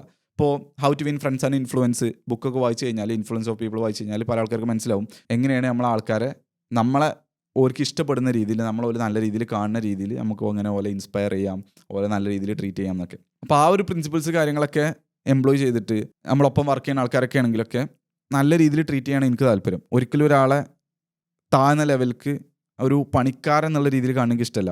അപ്പോൾ അത് തന്നെയാണ് എൻ്റെ ഇപ്പോഴത്തെ കോൺസെപ്റ്റും. ഞാനിപ്പോൾ യൂട്യൂബ് തുടങ്ങിയതും അതുപോലെ ബിസിനസ് ആണെന്നുണ്ടെങ്കിലൊക്കെ ഇതിലിപ്പോൾ എൻ്റെ ഒപ്പം വർക്ക് ചെയ്യണമല്ലൊക്കെ ആണെങ്കിലും എൻ്റെ അനിയനാണ് എൻ്റെ എഡിറ്റർ, അതുപോലെ എൻ്റെ സോഫ്റ്റ്വെയർ അല്ലെങ്കിൽ വെബ്സൈറ്റ് കാര്യങ്ങളൊക്കെ ചെയ്ത് തരുന്ന ആൾക്കാർക്ക് ഉണ്ട്. ആരാണെന്നുണ്ടെങ്കിലും ഞാൻ ഒരിക്കലും ഒരു എംപ്ലോയി ഇജ് പണിയെടുക്കുക എന്നുള്ള രീതിയിൽ ട്രീറ്റ് ചെയ്യില്ല. എല്ലാവരും ഒപ്പീനിയൻ ഞാൻ കൺസിഡർ ചെയ്യും. എല്ലാവരും എൻ്റെ ഒരു കോ വർക്കർ എന്നുള്ള രീതിയിൽ ഞാൻ ട്രീറ്റ് ചെയ്യാം. അതാണ് എൻ്റെ മൈൻഡ് സെറ്റ്, ബിസിനസ്സിലാണെന്നുണ്ടെങ്കിലും എവിടെയാണെന്നുണ്ടെങ്കിലും. കാരണം ഒരു മനുഷ്യനും other than God and law അവകാശമല്ല വേറെയുള്ള ആളെ അത് ഇത് ചെയ്യുന്ന പറഞ്ഞാൽ ഫോഴ്സ് ചെയ്ത് പണിയെടുപ്പിക്കാൻ എന്നാണ് എൻ്റെ വിശ്വാസം. അതിന് ഞാൻ സ്ലേവറി എന്നാണ് വിളിക്കുക. കാരണം എന്താ വെച്ചാൽ നമ്മൾ ഹണ്ടർ ഗേദറൊക്കെ ആയിരുന്ന ടൈമിൽ നമ്മൾ മനുഷ്യന്മാരെന്താണ്, എന്താ അവിടെ ഹൈറാർക്കി എന്തെങ്കിലും ഉണ്ടോ? ഇല്ലല്ല. അവിടെ എന്താ വെച്ചാൽ അവനാന് വേണ്ടി പണിയെടുക്കും. നമ്മളെ ഹണ്ട് ചെയ്യാൻ പോകുന്നു, നമ്മളെ ഫാമിലിക്കും വേണ്ടിയിട്ടുള്ള ഫുഡ് കണ്ടെത്തുന്നു, നമ്മൾ ഓൾക്ക് വേണ്ടി പ്രൊവൈഡ് ചെയ്യുന്നു, നമ്മളെ ഹാപ്പി ആയിട്ട് ജീവിക്കുന്നു. ഇതാണ് സംഭവം. ഇവിടെ ആരും ഒരുത്തനെ പണിയെടുപ്പിച്ചിട്ടില്ല. ഇതൊക്കെ പിന്നെ അഗ്രികൾച്ചർ റെവല്യൂഷനും ഇൻഡസ്ട്രിയൽ റെവല്യൂഷനൊക്കെ വന്നതിന് ശേഷം പതുക്കെ കഴിവുള്ളവൻ എന്തായി കഴിവില്ലാത്തവനെ അവനെ പണിക്കാരനായി വെക്കാനും ഇങ്ങനെ ആ ഒരു വലിയൊരു അഹങ്കാരം കാര്യങ്ങളൊക്കെ പിന്നെയാണ് വരാൻ തുടങ്ങിയത്. സോ എൻ്റെ മൈൻഡ് എപ്പോഴും ആ രീതിക്കാണ് പോവാം. നമുക്ക് വേണ്ടിയിട്ട് വർക്ക് ചെയ്യുക, നമ്മളൊപ്പമുള്ള പോലെ നല്ല രീതിയിൽ ട്രീറ്റ് ചെയ്യുക. ഇനിയിപ്പോൾ നമ്മളെ കീഴിൽ ആൾക്കാർ വർക്ക് ചെയ്യുന്നുണ്ടെങ്കിൽ അത് നല്ലൊരു അസറ്റാണ്. പക്ഷെ ഓലെ നല്ല രീതിയിൽ ട്രീറ്റ് ചെയ്യുക, ചൂടായി പബ്ലിക്കലി ക്രിട്ടിസൈസ് ചെയ്യാതെ അപ്രീഷിയേറ്റ് ചെയ്ത് ഓലെ വർക്കിനൊക്കെ അപ്രീഷിയേറ്റ് ചെയ്ത് നല്ല രീതിയിൽ ട്രീറ്റ് ചെയ്യുക എന്നുള്ളത്. അപ്പോൾ ഞാൻ സി എക്കാരുടെ ലൈഫൊക്കെ നോക്കി, അധികം സി എക്കാരുടെ ലൈഫ് നോക്കി. അപ്പോൾ എനിക്ക് മനസ്സിലായി ഇതല്ല എനിക്ക് വേണ്ടത്. എനിക്ക് നല്ല fitness, health, autonomy, freedom, time freedom, location freedom, ഇങ്ങനത്തെ സാധനങ്ങളൊക്കെ ആയിട്ട് നല്ല ഹെൽത്തും റിലേഷൻഷിപ്പും കാര്യങ്ങളൊന്നും സാക്രിഫൈസ് ചെയ്യാതെ അങ്ങനെയുള്ളൊരു ലൈഫാണ് ഞാൻ ഉദ്ദേശിക്കുന്നത്. പക്ഷേ ഈ 10 to 12 മണിക്കൂർ ഓഫീസിലിരുന്ന് വയറും ചാടി, ഞാൻ എല്ലാവരും അങ്ങനെയാണെന്നല്ല ഞാൻ പറയണത്, പക്ഷേ അതിൻ്റെ ഒരു ഞാൻ പറഞ്ഞുതരാം, നല്ല സ്ട്രെസ്സാണ്. എന്നാൽ ഇന്ന് ഉണ്ടാക്കുന്ന പൈസക്കും ഭയങ്കര വലിയ പൈസ അല്ല, ഒരു അത്യാവശ്യം പൈസ ഉണ്ട്, ഒരു ഡീസൻറ്റ് കാറ്, വീട്. പക്ഷേ ഫാമിലിൻ്റെ ഒപ്പം ടൈം സ്പെൻഡ് ചെയ്യാൻ വലിയൊരു ടൈമില്ല. ഇങ്ങനെ അസുഖങ്ങളും ഇങ്ങനെയൊക്കെ ആ ഒരു ജീവിതം എനിക്ക് ഒരിക്കലും അക്സെപ്റ്റ് ചെയ്യാൻ പറ്റില്ല. അതുകൊണ്ട് ഞാൻ തീരുമാനിച്ചു ഈ ഒരു വഴി എനിക്കുള്ളതല്ല. ഞാൻ എങ്ങനെ വെച്ചാൽ നമ്മളെപ്പോഴും ഒരു തീരുമാനം എടുക്കുമ്പോൾ നമ്മൾ നോക്കണം, നമ്മളെപ്പോഴും ഒരു ലൈഫ് സ്റ്റൈൽ അല്ലെങ്കിൽ ഒരു ജോലി, ഒരു കരിയറൊക്കെ എടുക്കുമ്പോൾ നമ്മൾ നോക്കണം അതിൽ ഓൾറെഡി ഉള്ള ആൾക്കാർ, അതിലൊരു ലെവലിലേക്ക് എത്തിയ ആൾക്കാരുടെ ലൈഫ് എങ്ങനെ ഉണ്ട് എന്നുള്ളത്. അപ്പോൾ ഞാൻ നോക്കുമ്പോൾ ആ ലൈഫല്ല എനിക്ക് വേണ്ടത്. ഈവൻ ദോ ഇതിൻ്റെ ഗോൾ എന്ന് പറയുന്നത് പൈസ ഉണ്ടാക്കുക അങ്ങനത്തെ കാര്യങ്ങളൊക്കെ ഉണ്ടെങ്കിലും at the end of the day എനിക്ക് autonomy, freedom, happiness, family, relationship ഇങ്ങനത്തെയൊക്കെയാണ് ഏറ്റവും പ്രധാനപ്പെട്ടത്, അല്ലാതെ ഇങ്ങനെ ജീവിക്കണതല്ല. ഇനിയാണ് ആ ഒരു സ്കേറിയസ്റ്റ് ഡിസിഷൻ ഞാൻ എടുക്കാൻ പോകുന്നത്, ഞാൻ പറഞ്ഞുതരാം. അങ്ങനെ ആ ഒരു 2024 ഫെബ്രുവരി എങ്ങാണ്ടാണ് ഞാൻ ജോയിൻ ചെയ്തത്. ഏകദേശം ഒരു വർഷമായി. ജനുവരി 2025, ഇപ്പം അത് കഴിഞ്ഞിട്ട് ഏകദേശം ഒരു വർഷം ആവാനാവുന്നു. ജനുവരി 2025 ഞാൻ തീരുമാനിക്കുകയാണ്, ഞാനത് പറയാൻ പോവാണ്, എല്ലാവരോടും പബ്ലിക് അനൗൺസ് ചെയ്യാൻ പോവാണെന്നുള്ള രീതിയിൽ. അതിന് ഞാൻ ഫസ്റ്റ് ഞങ്ങളെ GST മാനേജറോട് പറഞ്ഞു, ഞാൻ ക്വിറ്റ് ചെയ്യുകയാണ്, എനിക്കിത് ഇങ്ങനെ പോകാൻ പറ്റില്ല. ഇതൊന്നും ഒരിക്കലും വേറെ ആൾക്കാർ തെറ്റെന്നുള്ള രീതിയിലായിട്ടുള്ള അല്ലട്ടോ ഞാൻ പറയണത്. എൻ്റെ വാല്യൂസ് അല്ലെങ്കിൽ എൻ്റെ ചിന്താഗതി ഒരിക്കലും അതിനായിട്ട് മാച്ച് ആവണില്ല അവിടുത്തെ ആ ഒരു കൾച്ചർ, ആ ഒരു എൻവയറമെൻറ്റ് എന്നുള്ള രീതിയിൽ. ഞാൻ വേറെ രീതിയിലാണ് ചിന്തിക്കുന്നത്. വേണമെങ്കിൽ ചിലപ്പോൾ ഞാനായിരിക്കും ഇവിടെ തെറ്റിയാൽ എനിക്കറിയില്ല, പക്ഷെ എനിക്ക് അത് അക്സെപ്റ്റ് ചെയ്യാൻ പറ്റുന്നില്ല ആ ഒരു ലൈഫ്. അതുകൊണ്ട് ഞാൻ പറഞ്ഞു എനിക്ക് പറ്റില്ല, ഞാൻ നിർത്തുകയാണെന്ന് പറഞ്ഞു. അപ്പോൾ മാം പറഞ്ഞു, ഞങ്ങൾ മാനേജർ പറഞ്ഞു, മാനേജർ അത്യാവശ്യം അണ്ടർസ്റ്റാൻഡിങ് ഉള്ള ആളാണ്, നല്ല സ്വഭാവമുള്ള, നല്ല ക്യാരക്ടറുള്ള, നല്ല സപ്പോർട്ടിംഗ് ആയിട്ടുള്ള ആളാണ്. അപ്പോൾ പറഞ്ഞു തീരുമാനം എൻ്റെ തന്നെയാണ്, എന്നാൽ പാരൻസിനൊന്ന് ഇൻഫോം ചെയ്യാൻ പറഞ്ഞു, വീട്ടിൽ സമ്മതിക്കുമോ എന്നുള്ള രീതിയിൽ ചോദിച്ചു. അപ്പോൾ ഞാൻ പറഞ്ഞു ഓലിനെ മനസ്സിലാക്കുന്ന രീതിയിൽ ഞാൻ പറഞ്ഞു, അപ്പോൾ സാറിനോട് പറയുന്നതിൻ്റെ മുമ്പ് എന്ത് ചെയ്യുക, വീട്ടിൽ പോയി പറഞ്ഞു പോകാമെന്ന് പറഞ്ഞു. അങ്ങനെ ഞാൻ വീട്ടിൽ വന്നു. ഞാൻ പാരൻസിനോട് പറഞ്ഞു, ഉമ്മച്ചിനോട് പറഞ്ഞു, ഉമ്മനോട് പറഞ്ഞു. ലൈക്ക് ടിപ്പിക്കൽ ഇന്ത്യൻ മദേഴ്സ് ഇമോഷണലായി പഴയ കാര്യങ്ങളും ഇതൊക്കെ പറയാൻ തുടങ്ങി. ഇന്നോട് ഭയങ്കര എന്താ പറയുക, പിന്നെ കരച്ചിലും പിടിച്ചില്ല അങ്ങനെയൊക്കെ ആവുമല്ലോ. അത് ഞാൻ ഇപ്പാനോട് പറഞ്ഞു. ഇപ്പം എന്താ പറഞ്ഞു വെച്ചാൽ അത് at the end of the day അത് എൻ്റെ തീരുമാനം തന്നെയാണ്. പക്ഷേ ഇവെന്തോ എന്നെ ഓർമ്മിപ്പിച്ചു എത്രത്തോളം കാലം കഷ്ടപ്പെട്ടിട്ടാണ് ഇവിടെ എത്തിയത് എന്നുള്ളത്. ആരും വിജയിക്കണ ഇത് നമുക്ക് പ്രെഡിക്റ്റ് ചെയ്യാൻ പറ്റില്ല. ഫെയ്റ്റ് എന്ന് പറയുന്നത് ഏത് ഫീൽഡിലാണ് തിളങ്ങാന്നോ സക്സസ് ആവുമോ നമുക്ക് പറയാൻ പറ്റില്ല എന്ന് എന്നോട് പറഞ്ഞു. ചിലപ്പോൾ എനിക്ക് വിധിച്ചത് വേറെ ആയിരിക്കും. പക്ഷേ ഇവെന്തോ ഇത്രയും കാലം പണിയെടുത്തത് മറക്കണ്ട, അത്രയും തീരുമാനിച്ചിട്ടേ എടുക്കാൻ പറ്റുള്ളൂ എന്ന് പറഞ്ഞു ആ രീതിയിൽ. അപ്പോൾ ആ ഒരു ടൈമിലാണെങ്കിൽ എനിക്ക് എന്ത് വേണം എന്നറിയില്ല, ഇത് കിട്ടണമെന്നുണ്ട്. പക്ഷേ ഇവെന്തോ കണ്ടന്റ് ക്രിയേറ്റ് ചെയ്താണ് ഞാൻ എവിടെ എത്തും. അന്ന് ബിസിനസ് ചിന്തൊന്നുമില്ല, കണ്ടന്റ് ക്രിയേറ്റ് ചെയ്യാൻ തന്നെ ഉള്ളൂ. അപ്പോൾ ആ ഒരു ടൈമിൽ ഞാൻ വിചാരിച്ചിരുന്നാൽ ഒരു അത്ലറ്റ് എന്നുള്ള രീതിയിലൊക്കെ പോവാം, വല്ല കോളേജിലൊക്കെ ജോയിൻ ചെയ്യുന്നുണ്ട്, സ്പോർട്സ് കോട്ട അങ്ങനത്തെ രീതിയിൽ ട്രൈ ചെയ്യാം. ഒരു അത്ലറ്റ്, സ്പ്രിൻറ്റിങ് കാര്യങ്ങൾ ഞാൻ പറഞ്ഞല്ലോ, റണ്ണിങ്ങിൻ്റെ ഒക്കെ പാഷൻ ഉണ്ടായിരുന്നുള്ളത്, ആ ലെവലിലേക്ക് പോകാമെന്നൊക്കെയാണ് ചിന്ത. എനിക്ക് എന്ത് വേണം എന്നറിയില്ലേനു ആ ഒരു ടൈമിൽ. സത്യം പറയുകയാണെങ്കിൽ എന്താണ് വേണ്ടത് എനിക്ക് ഒരു ഐഡിയ ഇല്ല. പക്ഷെ എന്ത് വേണ്ട എന്നുള്ളത് എനിക്ക് ഭയങ്കര ക്ലിയർ ആയിരുന്നു. എനിക്ക് ആ ഒരു ലൈഫ് വേണ്ട, സിയക്കാർ ആ ഒരു ലൈഫ് വേണ്ട എന്നുള്ളത്. അങ്ങനെ ഞാൻ വീട്ടിൽ പറഞ്ഞു, എനിക്ക് ഒരിക്കലും ഓല സമ്മതം വാങ്ങാന്നല്ലായിരുന്നു, എൻ്റെ പെർമിഷൻ വാങ്ങാന്നല്ല എൻ്റെ ലക്ഷ്യം, ഓല ഇൻഫോം ചെയ്യുക. കാരണം ഓലിൻ്റെ ഫീസൊക്കെ അടച്ച ആൾക്കാരാണ്. ഈ ഒരു ഡിസിഷൻ ഞാൻ എടുക്കുമ്പോൾ ഞാൻ ആകെ കെയർ ചെയ്യുന്നത് ഓല ഒപ്പീനിയൻ മാത്രമാണ്. ബാക്കി എല്ലാവരും I don't give A fuck about what you guys think എന്നുള്ള രീതിയിലാണ്. കാരണം വേറെ ആരും എനിക്ക് വേണ്ടിയിട്ട് ഒന്നും ചെയ്തെന്ന ആൾക്കാരൊന്നല്ല. വേറെ ആൾക്കാർ എന്ത് വിചാരിക്കും, കുടുംബക്കാരെന്ത് വിചാരിക്കും, I just don't give A fuck. ഉള്ള പറയുകയാണെങ്കിൽ എനിക്ക് ആകത്തുള്ളൂ, ഇവരാണ് എൻ്റെ ഫീസ് അടക്കുന്നത്, ഇവരാണ് എന്നെ വളർത്തി വലുതാക്കിയത്. അപ്പോൾ ഇവരോട് എനിക്കത് ഇൻഫോം ചെയ്യണം, ഇവരെ സമ്മതം എനിക്ക് വേണം. ഇവന്തോ ഓല അങ്ങനെ ഭയങ്കര രീതിയിൽ സമ്മതിച്ചിട്ടില്ലെങ്കിലും ഓല അങ്ങനെ എതിർത്തിട്ടുമില്ല, പിന്നെ എന്താ പറയുക ചെയ്യരുത് എന്ന് പറഞ്ഞിട്ട് എതിർത്തിട്ടുമില്ല. അപ്പോൾ എൻ്റെ ഒരു ഗോൾ എന്ന് പറയുന്നത് ഓല ഇൻഫോം ചെയ്യാന്നേനും. അങ്ങനെ ഞാൻ ജനുവരി 9 എന്നാണ് എൻ്റെ ഓർമ്മ, 9 6 ആണ്, 9 തന്നെ എടുക്കാം നമുക്ക്. ഞാൻ പ്രിൻസിപ്പളിൻ്റെ ഓഫീസിൽ പോയിട്ട് ക്യാബിനിൽ പോയിട്ട് പറയാണ്, സാറേ ഞാൻ CA ക്വിറ്റ് ചെയ്യണം എന്നുള്ളത്. അപ്പോൾ അത് കേൾക്കുമ്പോൾ പല ആൾക്കാരും വിചാരിക്കുന്നുണ്ടാവും, ഓന് ഭയങ്കര കോൺഫിഡൻസ് ആണല്ലോ, ഓന് അവിടെ നേരെ പോയിക്കാണ്ട് സാറിൻ്റെ ഓഫീസിലൊക്കെ പോയിക്കാണ്ട് നേരെ തുറന്നടിച്ച് പറയണോ CA ക്വിറ്റ് ചെയ്യണം എന്നുള്ളത്. അങ്ങനെ നല്ലേനും. ഞാൻ ആക്ച്വലി എൻ്റെ കൈയും ഇതൊക്കെ നോക്കുകയാണെന്നുണ്ടെങ്കിൽ ആ ഒരു ടൈമിൽ ഭയങ്കര കോൾഡ്, നമുക്ക് പേടിയൊക്കെ ഉണ്ടാകുമ്പോൾ ആ ഒരു സിറ്റുവേഷൻ ഉണ്ടല്ലോ, കൈയൊക്കെ ഭയങ്കര തണുപ്പേക്കരം. അങ്ങനെയായിരുന്നു. ചെറിയ രീതിയിലൊരു വറയലും കാര്യങ്ങളൊക്കെ ഉണ്ടായിരുന്നു. സൗണ്ട് ഭയങ്കര പുറത്തേക്ക് വരണമൊന്നുമില്ല, സൗണ്ട് വരാത്തൊരു സിറ്റുവേഷനാണ്. ഐ കോൺടാക്റ്റ് മെയിൻറ്റെയിൻ ചെയ്യാൻ പറ്റുന്നില്ല. അങ്ങനെയൊക്കെ എങ്ങനെയൊക്കെയോ ഞാനത് പറഞ്ഞു. അപ്പോൾ ഇന്നെ സംബന്ധിച്ച് ഞാൻ മനസ്സിലാക്കിയൊരു സംഭവമാണ്, കറേജ് എന്ന് പറയുന്നത് is not something that you do without fear. Courage എന്ന് പറയുന്നത് you are doing something despite of fear. അതായത് പേടി ഉണ്ടെങ്കിലും എങ്ങനെയെങ്കിലും ആ സംഭവം ചെയ്യുക എന്നുള്ളതാണ് കറേജ് എന്ന് പറയുന്നത്. അപ്പോൾ സാർ എനിക്ക് എന്ത് ചെയ്തു, ഒരു 2 മാസം കൂടി ആലോചിക്കാൻ വേണ്ടിയിട്ട് ടൈം വന്നു. അപ്പോൾ ഇതൊരു വലിയ ഡിസിഷനാണ്. ഇതുവരെ ഇന്നെ മൂപ്പരും ഫോഴ്സ് ചെയ്തിട്ടൊന്നുമില്ല കേട്ടോ അവിടെ നിൽക്കാൻ വേണ്ടിയിട്ട്. അപ്പോൾ ഇത് ആലോചിക്കാൻ വേണ്ടിയിട്ട് ടൈം വന്നു. ഒരു 2 മാസം കൂടി നിന്ന് നോക്ക്, ആലോചിച്ച് നോക്ക്, എന്നിട്ട് തീരുമാനം പറയാമെന്നുള്ള രീതിയിൽ പറഞ്ഞു. At end of the day അത് എൻ്റെ തീരുമാനം തന്നെയാണ്. പോകണമെന്നുണ്ടെങ്കിൽ ഇപ്പോൾ ആരും ഇവിടെ പിടിച്ചു വെക്കും എന്നുള്ള രീതിയിൽ ഒന്നുമില്ല എന്ന് പറഞ്ഞു. പക്ഷേ എൻ്റെ തീരുമാനം ഭയങ്കര സോളിഡ് ആയിരുന്നു. ഇടയ്ക്കിടയ്ക്ക് ഞാനിങ്ങനെ റീവാലുവേറ്റ് ചെയ്ത് നോക്കും, എടുക്കണോ എടുക്കണ്ടേ. ഇപ്പോൾ CA കിറ്റ് ചെയ്ത് കഴിഞ്ഞാൽ എനിക്ക് വരാൻ പോകുന്ന ഏറ്റവും വേസ്റ്റ് പോസിബിൾ ഔട്ട്കം എന്തായിരിക്കും? ഒന്നും ഉണ്ടാവില്ല. കുറേ കാലം ഞാൻ വീട്ടിൽ എന്ത് ചെയ്യേണ്ടി വരും, ഓൾക്ക് ലയബിലിറ്റി ആക്കാണ്ട് ഓലെ ചോറും ഇതൊക്കെ തിന്നാണ്ട് കുറേ കാലം ജീവിക്കേണ്ടി വരും.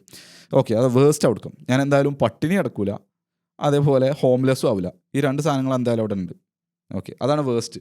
ഇനി ഏറ്റവും ബെസ്റ്റ് ഔട്ട്കം എന്തായിരിക്കും? എൻ്റെ കണ്ടൻറ്റ് കയറി കഴിഞ്ഞാൽ ഓക്കെ, ഞാൻ വലിയൊരു അത്യാവശ്യം ആൾക്കാർക്ക് അറിയപ്പെടുന്ന ആളാവും, അതിൽ നിന്ന് ബിസിനസ് ഓപ്പർച്യൂണിറ്റീസ് വരും, എൻ്റെ ലൈഫ് എനിക്ക് വേണ്ട രീതിയിൽ ജീവിക്കാം, ഫ്രീഡം, ഓട്ടോണമി, ഇങ്ങനത്തെ കാര്യങ്ങളൊക്കെ കിട്ടും.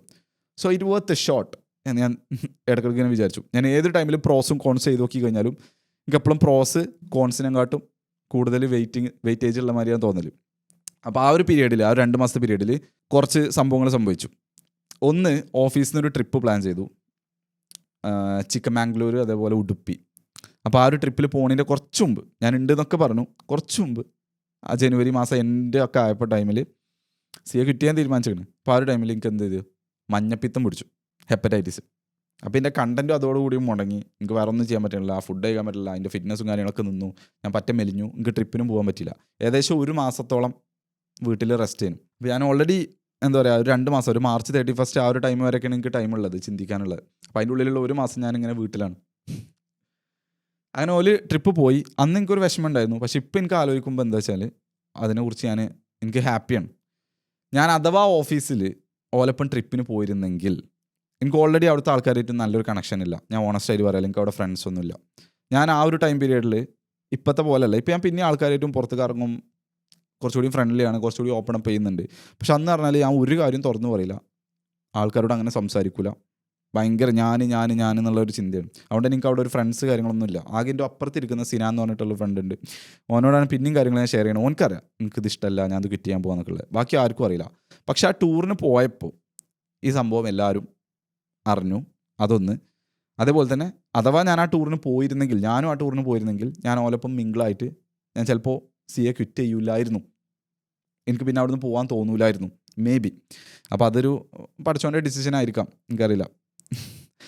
ഐ ആം ഗ്ലാഡ് ഇപ്പോൾ ഞാൻ പോയിട്ടില്ല എന്നുള്ളത് ആലോചിക്കുമ്പോൾ.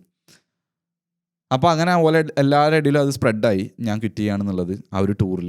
സാറ് പറഞ്ഞായിരിക്കാം, അതുപോലെ മാനേജേഴ്സും അങ്ങോട്ട് ഇങ്ങോട്ട് ഡിസ്കസ് ചെയ്യുമല്ലോ. ടൂറാകുമ്പോൾ നമ്മൾ കുറച്ചുകൂടി ഓപ്പൺ അപ്പ് ചെയ്യുമല്ലോ. അങ്ങനെ എല്ലാവരുടെ ഇടയിലും ആയി. അപ്പോൾ കുറേ ആൾക്കാർ എന്നെ അഡ്വൈസ് ചെയ്യാൻ തുടങ്ങി. എൻ്റെ താത്താൻ്റെ ഭാഗത്തു നിന്നാണ് പറഞ്ഞു തന്നെ, എൻ്റെ ബ്രദറിൻ്റെ ഭാഗത്തു നിന്നാണ് പറഞ്ഞു തന്നെ, ആർട്ടിക്കിൾഷിപ്പെങ്കിലും കംപ്ലീറ്റ് ആക്കിയിട്ട് പോയിക്കോ, ഇപ്പോൾ 1 കൊല്ലം കഴിഞ്ഞല്ലേ, ഇനി 1 കൊല്ലം കൂടി ഇവിടെ നിന്നോ. അപ്പോൾ ഇന്നെ സംബന്ധിച്ച് എൻ്റെ മൈൻഡിലെപ്പോൾ വെച്ചാൽ 1 കൊല്ലം കൊണ്ട് എനിക്ക് ആക്ച്വലി ശരിക്ക് പണിയെടുക്കുകയാണെങ്കിൽ എൻ്റെ ലൈഫ് മൊത്തം എനിക്ക് മാറ്റാനുള്ള ടൈം പീരീഡ് ഉണ്ട്. അപ്പോൾ ആ ടൈമും കൂടി ഞാൻ ഇതിന് സഹിച്ച് കഴിഞ്ഞാൽ അത്രയും ഞാൻ ഡിലേ ചെയ്യാണ് ഔട്ട്കം. അങ്ങനെയാണ് എൻ്റെ മൈൻഡ് പറയുന്നത്. അങ്ങനെ കുറേ ആൾക്കാർ തിരുത്താൻ നോക്കി. ഫൈനലും കൂടി കഴിഞ്ഞിട്ട് ഇത് നോക്കിക്കോ, എന്തായാലും ഇവിടെ വരെ എത്തിയല്ലേ. പല ആൾക്കാരോട് ഇന്റർ ക്വാളിഫൈ ആവാത്തവരുണ്ട്, ഒരു ഗ്രൂപ്പ് മാത്രം പാസ്സായി വന്നല്ലോ പഴയ സിലബസിൽ. അപ്പോൾ ഓലൊക്കെ സംബന്ധിച്ച് പറഞ്ഞാൽ ഞാൻ ഓൾറെഡി ഫസ്റ്റ് അറ്റംപ്റ്റിൽ ഇത്രയും ക്ലിയർ ചെയ്ത് ഇവിടെ എത്തിയതാണ്. ശരിയാണ്, പിരാന്താണെന്നൊക്കെ തോന്നുന്നു ആൾക്കാർക്ക്. പിന്നെ ഞാൻ പറഞ്ഞല്ലേ, ഞാൻ സാറുണ്ട് പറഞ്ഞു എന്നെ ഇൻസ്പയർ ചെയ്ത ടീച്ചിങ്, അതുപോലെ ജിമ്മിലും കാര്യങ്ങളൊക്കെ പോയിന്. അപ്പോൾ ആ സാറിനോട് ചോദിച്ചു, മൂപ്പർക്ക് കുറച്ചെങ്കിലും ഇതുണ്ടാവുമല്ലോ, ഒരു ചിന്താഗതി ഉണ്ടാവുമല്ലോ എന്നുള്ള രീതിയിൽ ചോദിച്ചപ്പോൾ മൂപ്പരും പറഞ്ഞത്, ഇതുവരെ എത്തിയതല്ലേ, അത് നല്ല ശരിക്കും ആലോചിച്ചിട്ട് തീരുമാനിച്ചാൽ മതി. ഇനി ഇങ്ങനെ ഒരു ഓപ്പർച്യൂണിറ്റി ഇത്രയും കാര്യം എല്ലാം സാക്രിഫൈസ് ചെയ്ത് എല്ലാവരും പറയുന്നത് ശരിയാണ്. പക്ഷെ എനിക്ക് മാത്രമേ അറിയുള്ളൂ എനിക്ക് ശരിയുള്ളത് എന്താണെന്നുള്ളത്. അതാട്ടെ ഞങ്ങൾക്ക് നിങ്ങളോട് പറയാനുള്ളത്. At end of the day ആരാണോ ഒരു തീരുമാനം എടുക്കുന്നത് അയാൾക്ക് മാത്രമേ അയാളുടെ ലൈഫ് അത്രയും ബെറ്റർ ആയിട്ട് അറിയുള്ളൂ, വേറെ ആർക്കും അറിയണ്ടാവില്ല. അപ്പോൾ ബാക്കി എല്ലാവരും തെറ്റ് ആണെന്ന് പറയുന്ന സമയത്തും ഇയാൾ പറയുന്ന സംഭവങ്ങൾ എല്ലാ ടൈമിലും ഞാൻ പറയണില്ല, പക്ഷെ ചില സമയങ്ങളിൽ ശരിയാവാം. ഓക്കെ, അങ്ങനെ ഓരോരുത്തർ എന്നോട് ക്വിറ്റ് ചെയ്യേണ്ട എന്ന് പറയുമ്പോഴും എൻ്റെ ഡിസിഷൻ സ്ട്രോങ് ആയി വന്നു. ക്വിറ്റ് ചെയ്യണം എന്നുള്ളത്. അങ്ങനെ മാർച്ചിൽ 2025 മാർച്ചിൽ ഞാൻ ഇറങ്ങാൻ വേണ്ടി ഫൈനലൈസ് ചെയ്യാം. അപ്പോൾ എനിക്കൊരു അസിസ്റ്റൻറ്റ് വരികയാണ്. അസിസ്റ്റൻറ്റ് ഏകദേശം എനിക്ക് ആ ഒരു ഹെപ്പറ്റൈറ്റിസ് വരുന്ന ടൈമിൽ തന്നെ കിട്ടിയാണ് കേട്ടോ, പഠിപ്പിച്ചു കൊടുക്കാൻ വേണ്ടിയിട്ട്. അപ്പോൾ ഒന്നില്ലെങ്കിൽ ക്വിറ്റ് ചെയ്യാം, അല്ലെങ്കിൽ ഡിപ്പാർട്ട്മെൻറ്റ് മാറാം എന്നുള്ള രീതിയിലാണ് ക്വിറ്റ് ചെയ്തിട്ടില്ലെങ്കിൽ. അപ്പോൾ ഏതായാലും എൻ്റെ GST പീരീഡ് കഴിയാനായിക്കണ്. അപ്പോൾ എനിക്ക് അസിസ്റ്റൻറ്റ് വന്നു. അപ്പോൾ ഇനി ഓനക്ക് പഠിപ്പിച്ചു കൊടുക്കണം. അപ്പോൾ ആ ഒരു ടൈമിൽ എന്നെ സപ്പോർട്ട് ചെയ്യുന്ന ആൾക്കാരെന്ന് പറഞ്ഞാൽ ആരറിയോ? ആരുമില്ല. ഞാൻ ഒറ്റക്കാണ് ഈ ഒരു പാത്തിൽ, അല്ലെങ്കിൽ ഈ ഒരു വാറിൽ ഞാൻ ഒറ്റക്കാണ്. പാരൻസ് ആണെന്നുണ്ടെങ്കിലും റിലേറ്റീവ്സ് ആണെന്നുണ്ടെങ്കിലും, റിലേറ്റീവ്സിനോട് അങ്ങനെ പറഞ്ഞിട്ടില്ല, പക്ഷേ ചില ആൾക്കാർക്ക് അറിയാം, ഭയങ്കര ക്ലോസ് ആയിട്ടുള്ള ആൾക്കാർക്ക്. റിലേറ്റീവ്സിനോടാണെന്നുണ്ടെങ്കിലും കോവർക്കേഴ്സ് ആണെങ്കിലും ഇവരിൽ ആരും എന്നെ സപ്പോർട്ട് ചെയ്തിട്ടില്ല. ഒരാൾ പോലും എന്നോട് പറഞ്ഞിട്ടില്ല ഇത് ചെയ്തോ, എനിക്ക് ശരിയാണ് തോന്നുകയാണെങ്കിൽ ചെയ്തോന്ന് ഒരാൾ പോലും പറഞ്ഞിട്ടില്ല. It was me versus the entire world. എല്ലാവരും പറയണ എന്നോട് നിർത്തണ്ട. പക്ഷേ ഞാൻ തീരുമാനിച്ചു എന്തായാലും ഞാൻ ഇറങ്ങും എന്നുള്ളത്. ഞാൻ മാർച്ചിൽ ഫൈനലി ഞാൻ തീരുമാനിക്കുകയാണ്, ഇപ്പം ഞാൻ ഈ റിസ്ക് എടുത്തിട്ടില്ല എന്നുണ്ടെങ്കിൽ, ഞാൻ അങ്ങനെയാണ് അത് ഫൈനലൈസ് ചെയ്യണത്. ഇപ്പം ഞാൻ ഈ റിസ്ക് എടുത്തിട്ടില്ല എന്നുണ്ടെങ്കിൽ എനിക്ക് 40, 50, 60, 80 വയസ്സൊക്കെ ആകുമ്പോൾ ഞാൻ റിഗ്രറ്റ് ചെയ്യും. പിന്നെ സംബന്ധിച്ച് ഞാൻ ഈ ഒരു റിസ്ക് എടുത്തു, എന്നിട്ട് സക്സസ്ഫുൾ ആയിട്ടില്ലെങ്കിലും കുഴപ്പമില്ല. ഈ ഒരു റിസ്ക് എടുക്കാതെ അത്രയും വയസ്സാകുമ്പോഴോ പ്രായമാകുമ്പോഴോ അന്ന് അങ്ങനെ ചെയ്താൽ മതിയായിരുന്നു എന്നുള്ളൊരു കുറ്റബോധം എനിക്ക് തോന്നാൻ പാടില്ല. അതുകൊണ്ടാണ് ഞാൻ ആ ഡിസിഷൻ എന്ത് ചെയ്ത് അറ്റ് ലാസ്റ്റ് ഞാനത് ഫൈനലൈസ് ചെയ്തത്. ഞാൻ എന്ത് ചെയ്തു, അങ്ങനെയാണ് ഈ ചാനൽ സ്റ്റാർട്ട് ചെയ്യുന്നത്. 5000 രൂപ എൻ്റെ ഉമ്മാൻ്റെ ഒക്കെ ഞാൻ കടം വാങ്ങി. കാരണം എനിക്ക് കണ്ടന്റ് ക്രിയേഷന് വേണ്ടി മൈക്കും കാര്യങ്ങളൊക്കെ വേണം. അപ്പോൾ ആ ഒരു പോഡ്കാസ്റ്റ് ലെവലിക്ക് യൂട്യൂബിലാണ് ഞാൻ വരാൻ തീരുമാനിച്ചത്. ഞാൻ ഓൾറെഡി ആദ്യം ഇൻസ്റ്റഗ്രാമിലൊക്കെയാണ് റീൽ ഇട്ടത്. അപ്പോൾ അതൊരു എനിക്ക് അത്രയും ഇന്നേറ്റവും അലൈൻ ചെയ്ത പോലെ ഞാൻ ആരാണെന്ന് കംപ്ലീറ്റ്ലി എനിക്ക് എക്സ്പ്രസ് ചെയ്യാൻ പറ്റണില്ല റീലിലൂടെ. അതിനൊരു ലിമിറ്റ് ഉണ്ടല്ലോ. അപ്പോൾ എനിക്ക് തോന്നിയത് യൂട്യൂബ് ആകുമ്പോൾ കുറച്ചും കൂടി എൻ്റെ തോട്ട്സിൻ്റെ ചിന്താഗതി കാര്യങ്ങളൊക്കെ എനിക്ക് ആൾക്കാർക്ക് പറഞ്ഞു കൊടുക്കാം. കാരണം എൻ്റെ മൈൻഡ് സെറ്റിലുള്ള ആൾക്കാരെ ഞാൻ വളരെ റയറായിട്ട് കണ്ടിട്ടുള്ളത്, എൻ്റെ ജീവിതത്തിൽ വളരെ റയറായിട്ട് കണ്ടിട്ടുള്ളത്. അപ്പോൾ ഇതേ സംഭവങ്ങൾ അവിടെയും ഇവിടെയൊക്കെ ഓരോരുത്തരുണ്ടാവും. അപ്പോൾ ഓർക്കൊക്കെ ഓലൊക്കെ എനിക്ക് ഹെൽപ്പ് ചെയ്യാൻ പറ്റുകയാണെങ്കിൽ വളരെ നന്നായിരിക്കും എന്നുള്ള രീതിയിൽ ഞാൻ യൂട്യൂബ് തുടങ്ങാൻ വിചാരിച്ചു. അപ്പോൾ ഒരു 5000 രൂപ മെച്ചിൻ്റെയൊക്കെ ഒന്ന് കടം വാങ്ങിയിട്ട് ഞാൻ ബോയൻ്റെ ഒരു 1500 അങ്ങനെ എന്തെങ്ങാണ്ടോ വിലയുള്ള ലോക്കൽ മൈക്ക് ഉണ്ട്, അത് വാങ്ങി. കണ്ടൻസർ മൈക്കാണ്, പക്ഷെ അത് ഗൂഗിളിലൊക്കെ ഇട്ടാണ്ട് വെബ്സൈറ്റിലൊക്കെ ഇട്ടാണ്ട് ഒന്ന് ക്ലീനപ്പ് ചെയ്ത് കഴിഞ്ഞാൽ നല്ല വോയിസ് കിട്ടും. പിന്നെ എന്താ വെച്ചാൽ DIY ആയിക്കാണ്ട് ഒരു ലൈറ്റ് ഉണ്ടാക്കി തെർമാക്കോളൊക്കെ വെച്ചാണ്ട് ഞാൻ അതിൻ്റെ വീഡിയോ ഓൾറെഡി ഇട്ടിട്ടുണ്ട്, സ്റ്റുഡിയോ സെറ്റപ്പ് പറഞ്ഞാണ്ട്. എന്നിട്ട് വീടിൻ്റെ മെയിൻ ഹാളിലാണ് ഞാൻ ആ വീഡിയോ ഷൂട്ട് ചെയ്തിരുന്നത്. എങ്ങനെ വെച്ചാൽ ആ ഒരു റൂട്ടീൻ ഞാൻ പറഞ്ഞുതരാം. രാവിലെ 4 മണിക്ക് എണീക്കും. മാർച്ചിൽ ഓഫീസുള്ള ടൈമാണ്, എൻ്റെ ലാസ്റ്റത്തെ മാസമാണ്. അപ്പോൾ 4 മണിക്കൊക്കെ എണീറ്റ് കഴിഞ്ഞാൽ എല്ലാവരും എണീക്കുക ഒരു 6 മണി 5 മണി ആ ഒരു ടൈമിലായിരിക്കും. അപ്പോൾ അതിൻ്റെ ഉള്ളിൽ ഞാൻ എന്ത് ചെയ്യും, വീഡിയോ ഷൂട്ട് ചെയ്യും. അതെന്തിനാണ്, വീടിൻ്റെ മെയിൻ ഹാളിലായതുകൊണ്ട് രാവിലെ ഓല എണീറ്റ് കഴിഞ്ഞാൽ ഓല അങ്ങോട്ടും ഇങ്ങോട്ടും പോലെ കയറും, എനിക്ക് വീഡിയോ ഷൂട്ടിങ് നടക്കില്ല. അപ്പോൾ എല്ലാവരും എണീക്കുന്നതിന് മുമ്പ് നീക്കണം, അത് ഒന്നാമത്തെ ചലഞ്ച്. പിന്നെ സോഫയും കാര്യങ്ങളൊക്കെ നീക്കി ലൈറ്റും കാര്യങ്ങളൊക്കെ അറേഞ്ച് ചെയ്ത് തട്ടിക്കൂട്ടൽ പരിപാടിയാണ്. അവിടുന്ന് വീഡിയോ എടുത്തിട്ട് പിന്നെ അതിൻ്റെ ശേഷം ഞാൻ എഡിറ്റ് ചെയ്യും. എന്നിട്ട് എഡിറ്റ് ചെയ്ത് ഞാനത് ഷെഡ്യൂൾ ചെയ്തിട്ടാണ് പിന്നെ ഞാൻ ഓഫീസിലേക്ക് പോവാം. അങ്ങനെ ഓഫീസിൽ പോയിട്ട് അവിടുത്തെ പരിപാടി വെച്ചാൽ എൻ്റെ അസിസ്റ്റൻ്റ് ഉണ്ട്. അപ്പോൾ ഓൻ ഏകദേശം ആ ഒരു ജനുവരി മാസത്തിൽ തന്നെ എൻ്റെ അസിസ്റ്റൻ്റ് ആയിക്കാണ് വന്നത്, ജനുവരിയിലോ ഫെബ്രുവരിയിലേറ്റ്. പിന്നെ ഞാൻ മഞ്ഞപ്പിത്തം കഴിഞ്ഞ് വന്നിട്ടാണ് അവനക്ക് മര്യാദക്ക് പഠിപ്പിച്ചു കൊടുക്കാൻ ഇരിക്കണം തന്നെ. എനിക്ക് അവനക്ക് പഠിപ്പിച്ചു കൊടുക്കാൻ ടൈം കിട്ടിയില്ല. പക്ഷേ അവൻ ഓൾറെഡി എക്സ്പീരിയൻസ് ഉള്ള ആളായിരുന്നു. 1 ഇയർ അവിടെ വർക്ക് ചെയ്തുകൊണ്ട് ഓൾറെഡി എക്സ്പീരിയൻസ് ഉണ്ട്. അതുകൊണ്ട് തന്നെ അവൻ പെട്ടെന്ന് കാര്യങ്ങൾ ക്യാച്ച് ചെയ്യും. ബേസിക്സ് ഒന്നും പറഞ്ഞു കൊടുക്കേണ്ട ആവശ്യമില്ല, ഇന്നങ്ങോട്ട് പെട്ടെന്ന് ക്യാച്ച് ചെയ്യുന്ന ആളാണ്. അപ്പോൾ എനിക്ക് ഞാൻ എങ്ങനെ വർക്ക് ചെയ്യേണ്ടതെന്നൊക്കെ ഉള്ളത് കാണിച്ചു കൊടുക്കും. എന്നിട്ട് ഞാൻ അവിടെ ഇരുന്നാണ്ട് സ്ക്രിപ്റ്റ് ചെയ്തു, പഠിക്കും, സ്ക്രിപ്റ്റ് ചെയ്തു. അതാണ് എൻ്റെ മെയിൻ പരിപാടി. ലാസ്റ്റത്തെ മാസം ഞാൻ അവിടെ ശരിക്കും പണിയെടുത്തിട്ടില്ല. ഓനെ പണി ഏൽപ്പിച്ചാണ് ഞാൻ എന്ത് ചെയ്യണം, അധികം നേരം സ്ക്രിപ്റ്റ് ചെയ്യണം. ആ ഒരു ടൈമിൽ ഞാൻ ഡെയിലി വീഡിയോ ഇടും. ഇതാണ് എൻ്റെ എന്നത്തെ റൂട്ടീന്. രാവിലെ നേരത്തെ എണീക്കുന്നു, ഷൂട്ട് ചെയ്യുന്നു, എഡിറ്റ് ചെയ്യുന്നു, പോസ്റ്റ് ചെയ്യുന്നു, ഇവിടെ വരുന്നു, പഠിക്കുന്നു, അടുത്ത സ്ക്രിപ്റ്റ് ചെയ്യുന്നു, പിറ്റേ ദിവസം അങ്ങനെ പോസ്റ്റ് ചെയ്യുന്നു. അങ്ങനെ ഫസ്റ്റൊന്നും എന്തില്ല, ചാനലിൽ തീരെ വ്യൂസ് ഒന്നുമില്ല, 400, 500 ഇങ്ങനെ കൊള്ളും. പിന്നീട് പതുക്കെ ചില വീഡിയോസ് ഇങ്ങനെ ടേക്ക് ഓഫ് ചെയ്യാൻ തുടങ്ങി. ഡീപ്പ് വർക്കിൻ്റെ വീഡിയോ, സ്റ്റഡി വീഡിയോ, ഇങ്ങനത്തെ കാര്യങ്ങളൊക്കെ. ഓൾറെഡി അന്ന് എക്സ്പീരിയൻസ് ഉണ്ടായിരുന്ന സാധനങ്ങളാണ്. ജിമ്മ്, അതുപോലെ സ്റ്റഡി, ഫോക്കസ്, ഇങ്ങനത്തെ കാര്യങ്ങൾ. അപ്പോൾ ഇതിനെക്കുറിച്ച് സംസാരിക്കാൻ തുടങ്ങിയപ്പോൾ ആരും പറയാത്ത രീതിയിലുള്ള കാര്യങ്ങൾ എനിക്ക് പറയാൻ പറ്റി. ശരിക്കും ജനുവരിയിൽ ഞാൻ ജീവിച്ച സാധനങ്ങൾ. അപ്പോൾ കൂടുതൽ വ്യൂസ് വരാൻ തുടങ്ങി. അങ്ങനെ 31 മാർച്ചിൽ ഞാൻ അവിടുന്ന് ഇറങ്ങുകയാണ്. ഓഫീസിൽ നിന്ന് ഇറങ്ങി എല്ലാവരോടും ഗുഡ് ബൈ പറഞ്ഞു. എല്ലാവരോടൊന്നും ഗുഡ് ബൈ പറഞ്ഞിട്ടില്ല, സാറിനോടും പിന്നെ 2-3 ആൾക്കാരോടും പറയാണ്ട് ഞാൻ അവിടെ ഇറങ്ങി. ഞാൻ പറഞ്ഞല്ലോ, ഞാൻ അവിടെ എല്ലാവരും നല്ല റിലേഷനിലല്ലേനും, പ്രശ്നം ഉണ്ട് എന്നല്ല, പക്ഷെ ഞാൻ അങ്ങനെ സംസാരിക്കാത്ത ഒരാളായിരുന്നു. എന്നിട്ട് ഞാൻ ഇറങ്ങി. വിത്തിൻ 2 months, അതായത് ഫസ്റ്റത്തെ മാർച്ച് കൂട്ടിയാണ്ട് കേട്ടോ, മാർച്ച് ഏപ്രിൽ, വിത്തിൻ 2 months നമ്മൾ 10K സബ്സ്ക്രൈബേഴ്സ് എത്തി. ചാനൽ മോണിറ്റൈസ് ആയി. അതൊക്കെ വന്നത് എന്തുകൊണ്ടാണ് വെച്ചാൽ ആ വർക്ക് ഇട്ടുകൊണ്ടാണ്. അങ്ങനെ ഞാൻ എൻ്റെ അമ്മാൻ്റെ ഒക്കെ നിന്ന് വാങ്ങിയ പൈസ 5000 ഞാൻ കടം വാങ്ങിയല്ലോ, അത് ഞാൻ വീട്ടി. പിന്നോട് നിങ്ങൾ ചോദിക്കുകയാണ്, ഇത് ആ ഒരു ഡിസിഷൻ റിഗ്രറ്റ് ചെയ്യുന്നുണ്ടോ? ഇപ്പം ഏകദേശം 1 കൊല്ലമായില്ലേ. കഴിഞ്ഞ ജനുവരി 2025 ആ തീരുമാനം എടുത്തത്. ഏകദേശം 1 കൊല്ലമായി. അപ്പോൾ അത് റിഗ്രറ്റ് ചെയ്യുന്നുണ്ടോ എന്ന് ചോദിക്കുകയാണെന്നുണ്ടെങ്കിൽ, അല്ലെങ്കിൽ ഇനി 5 വർഷം കഴിഞ്ഞ് ചോദിച്ചാൽ എങ്ങനെ എനിക്കറിയില്ല. ഇപ്പം ഞാൻ പറയുകയാണെന്നുണ്ടെങ്കിൽ ശരിക്ക് എനിക്ക് ആ ഒരു ഇത് കണ്ടിന്യൂ ചെയ്തിരുന്നെങ്കിൽ CA ഫൈനൽ കഴിഞ്ഞ് കഴിഞ്ഞാൽ എനിക്ക് മന്ത്ലി 1 lakh അല്ലെങ്കിൽ 80,000 സാലറി സ്റ്റാർട്ടിങ്ങിൽ തന്നെ കിട്ടാനുള്ള ഓപ്ഷൻസ് ഉണ്ട്. CA ഫൈനൽ ഫസ്റ്റ് ടൈമിൽ അതും കൂടി ക്രാക്ക് ചെയ്ത് കഴിഞ്ഞാൽ ഡയറക്റ്റ് സ്റ്റാർട്ട് എംപ്ലോയ്മെൻറ്റ് സ്റ്റാർട്ട് ചെയ്യുമ്പോൾ ഫസ്റ്റ് തന്നെ മന്ത്ലി 1 lakh കിട്ടാറെന്ന് ആലോചിച്ച് നോക്കി. പക്ഷേ ഒരു കാര്യം പറയട്ടെ, Quitting CA was one of the best decision that I have ever made in my life. It was never about money. It was about happiness, purpose, freedom, living the life that I want. ഒരു വാപ്പയും എന്നോട് വന്നാട് പറയില്ല അജ് അതിട്, ആ പണിയെടുക്ക്, ഇന്ന നേരത്ത് പണിയെടുക്ക്, ആ dress ഇട്. Other than law, other than God, no one has the right to tell me what to do, when to do, what to work on, when to work on, which food to eat, what to wear, things like that. ഇപ്പോൾ ഒന്ന് ആലോചിച്ച് നോക്ക്, ഞാനൊരു simple അനാളജിയിലൂടെ പറഞ്ഞുതരാം. ഞാൻ ഇങ്ങനെയാണ് അന്ന് ചിന്തിച്ചത്. അതായത് എൻ്റെ ലൈഫ് ഒരാളൊരു സിനിമ ആക്കുകയാണെന്നുണ്ടെങ്കിൽ, അല്ലെങ്കിൽ അതിനെക്കുറിച്ചൊരു ബുക്ക് ചെയ്താണെന്നുണ്ടെങ്കിൽ, 2 സ്റ്റോറിയാണ് അതിലുണ്ടാവുക. ഒന്നാമത്തെ സ്റ്റോറിയാണത് ഭയങ്കര ടഫ് ചലഞ്ചിങ് ആയിട്ടുള്ള ഒരു ചൈൽഡ്ഹുഡ്, അതിലൂടെ കടന്നു പോകുന്നു, ബുള്ളിങ്ങും കാര്യങ്ങളും മാക്നെയും അങ്ങനത്തെ സംഭവങ്ങളൊക്കെ ആയിട്ട്. പിന്നെ സ്വന്തം ലെവലപ്പ് ചെയ്യാൻ തുടങ്ങുന്നു, പഠിക്കാൻ തുടങ്ങുന്നു, CAക്ക് ജോയിൻ ചെയ്യുന്നു, CA ആവുന്നു, പിന്നെ അത്യാവശ്യം പൈസ ഒക്കെ ഉണ്ടാക്കുന്നു, മാരേജ് കഴിയുന്നു, കുട്ടികളാവുന്നു, കാറൊക്കെ വാങ്ങുന്നു, ഒരു വീടൊക്കെ എടുക്കുന്നു, എന്നിട്ട് പിന്നെ വയസ്സാവുന്നു, പിന്നെ ഞാൻ പതുക്കെ മരിച്ചു പോകുന്നു.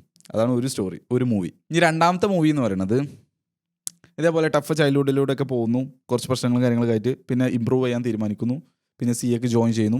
അങ്ങനെ CA ഫസ്റ്റ് അറ്റംപ്റ്റിൽ ഫൗണ്ടേഷനും ഇൻ്റർമീഡിയറ്റും ക്രാക്ക് ചെയ്തതിന് ശേഷം ആർട്ടിക്കിൾഷിപ്പ് 1 കൊല്ലം കഴിഞ്ഞതിന് ശേഷം സെമി ക്വാളിഫൈഡ് ആയതിൻ്റെ ശേഷം CA ക്വിറ്റ് ചെയ്യുന്നു, കംപ്ലീറ്റ്ലി ഡിഫറെൻറ്റ് പാത്തിലേക്ക് പോകുന്നു. എന്നിട്ട് അവിടെ ഒരു എംപയർ ബിൽഡ് ചെയ്യാൻ തുടങ്ങുന്നു, ഒരുപാട് ഫോളോവേഴ്സ് ഗെയിൻ ചെയ്യുന്നു, കുറേ ആൾക്കാരെ ഇൻസ്പയർ ചെയ്യുന്നു, കുറേ ആൾക്കാരെ ലൈഫ് പോസിറ്റീവ്ലി ട്രാൻസ്ഫോം ചെയ്യാൻ വേണ്ടി ഹെൽപ്പ് ചെയ്യുന്നു. പിന്നീട് ഇൻഷാല്ലാ ഭാവിയിൽ ഒരു ഓതറൊക്കെ ആവുന്നു, സ്വന്തമായിട്ട് ബിസിനസ് മെയിൻറ്റെയിൻ ചെയ്തു പോകുന്നു, സ്വന്തമായിട്ട് നല്ലൊരു ബിസിനസ് മുന്നോട്ട് കൊണ്ടുപോകുന്നു, നല്ലൊരു ഹൈ ക്വാളിറ്റി വൈഫ് ക്വാളിറ്റി വുമണിനെ മാരേജ് ചെയ്യുന്നു, പിന്നെ കുട്ടികൾ ഉണ്ടാവുന്നു. പിന്നെ കുട്ടികൾക്ക് ഒരിക്കലും സ്കൂൾ സിസ്റ്റത്തിലൂടെ പോകേണ്ട ഒരു ഫോർമൽ എഡ്യൂക്കേഷൻ സിസ്റ്റത്തിലൂടെ പോകേണ്ട ഒരു സിറ്റുവേഷൻ ഉണ്ടാവാത്തൊരവസ്ഥ ക്രിയേറ്റ് ചെയ്യാൻ പറ്റുന്നൊരു ഓപ്പർച്യൂണിറ്റി ഉണ്ടാവുന്നു. കാരണം കയ്യിൽ പൈസ ഉണ്ട്, അതുപോലെ അത്യാവശ്യം നല്ല മൈൻഡ് സെറ്റും കാര്യങ്ങളൊക്കെയാണ്. അതുപോലെ തന്നെ എൻ്റെ വൈഫിന് പണിക്ക് പോകേണ്ട ആവശ്യമില്ല, കാരണം ഞാൻ അതിന് മാത്രം പൈസ ഉണ്ടാക്കുന്നു എന്നുള്ള രീതിയിലൊരു സിറ്റുവേഷൻ ഉണ്ടാക്കാനുള്ള ഒരു ഓപ്പർച്യൂണിറ്റി അതെനിക്ക് തരുന്നു. ഇങ്ങനെയൊക്കെയാണെന്നുണ്ടെങ്കിൽ അത്രയും അഡ്വഞ്ചറസ് ആയിട്ടുള്ള ഒരുപാട് രാജ്യങ്ങൾ വിസിറ്റ് ചെയ്യാൻ പറ്റുന്നു, ഫിനാൻഷ്യൽ ടൈം ലൊക്കേഷൻ ഫ്രീഡം ഞാൻ അറ്റൈൻ ചെയ്യുന്നു. ആ ഒരു മൂവിയും ഫസ്റ്റത്തെ ഒരു മൂവിയും കമ്പയർ ചെയ്ത് നോക്ക്. For me the second one is the coolest. അപ്പോൾ ഞാൻ തീരുമാനിച്ചത് എന്ത്, എനിക്ക് അത്യാവശ്യം കൂളായിട്ടുള്ള മൂവി മതി, മൂവി സ്റ്റോറി മതി, മറ്റേത് വേണ്ടാന്നുള്ളത്. അപ്പോൾ എന്നോട് ഒറ്റ വാക്കിൽ ചോദിക്കുകയാണെന്നുണ്ടെങ്കിൽ എൻ്റെ എൻ്റെയർ മൈൻഡ് സെറ്റ് ഇത്രേ ഉള്ളൂ, if CA was this I want this. Okay, നമ്മൾ അവസാനിപ്പിക്കുകയാണ്. കുറച്ച് കാര്യങ്ങൾ പറയാനുണ്ട്, ഒരു കൺക്ലൂഷനായി കണ്ടോളി. അധികം ആൾക്കാരും വെറി ചെയ്യുന്ന ഒരു സംഭവമാണ്, അല്ലെങ്കിൽ ആഗ്രഹിക്കുന്ന ഒരു സംഭവമാണ്, ഇനി എനിക്ക് ക്വാളിഫിക്കേഷൻ കൂട്ടണം, ഇനിയും കൂട്ടണം എന്നുള്ളത്. ഇപ്പോൾ ജോലിക്കൊക്കെ പോയി കഴിഞ്ഞാൽ എനിക്ക് ഓൾറെഡി ഇപ്പോൾ ഒരു ഡിഗ്രി ഉണ്ട്, ഞാൻ അതിൻ്റെ മുകളിൽ എനിക്ക് എന്തെടുക്കണം, ഒരു CMA കൂടി എടുക്കണം, അല്ലെങ്കിൽ ഒരു PhD എടുക്കണം. അങ്ങനെ എനിക്ക് അതിൽ ഭയങ്കര അറിവില്ല കേട്ടോ, ഞാൻ സത്യം പറയുകയാണെങ്കിൽ. എനിക്ക് ആ ഒരു എൻ്റെ പാത്ത് എന്താണോ CA, അപ്പോൾ അതിനെക്കുറിച്ച് മാത്രമേ ഞാൻ പഠിച്ചിട്ടുള്ളൂ. ഏതൊക്കെ രീതിയിലുള്ളതുണ്ട്, പല ആൾക്കാരും എന്നോട് കരിയർ അഡ്വൈസ് ഒക്കെ ചോദിക്കലുണ്ട്, ഞാൻ ആ രീതിക്ക് വല്ലാതെ ചിന്തിച്ചിട്ടില്ല.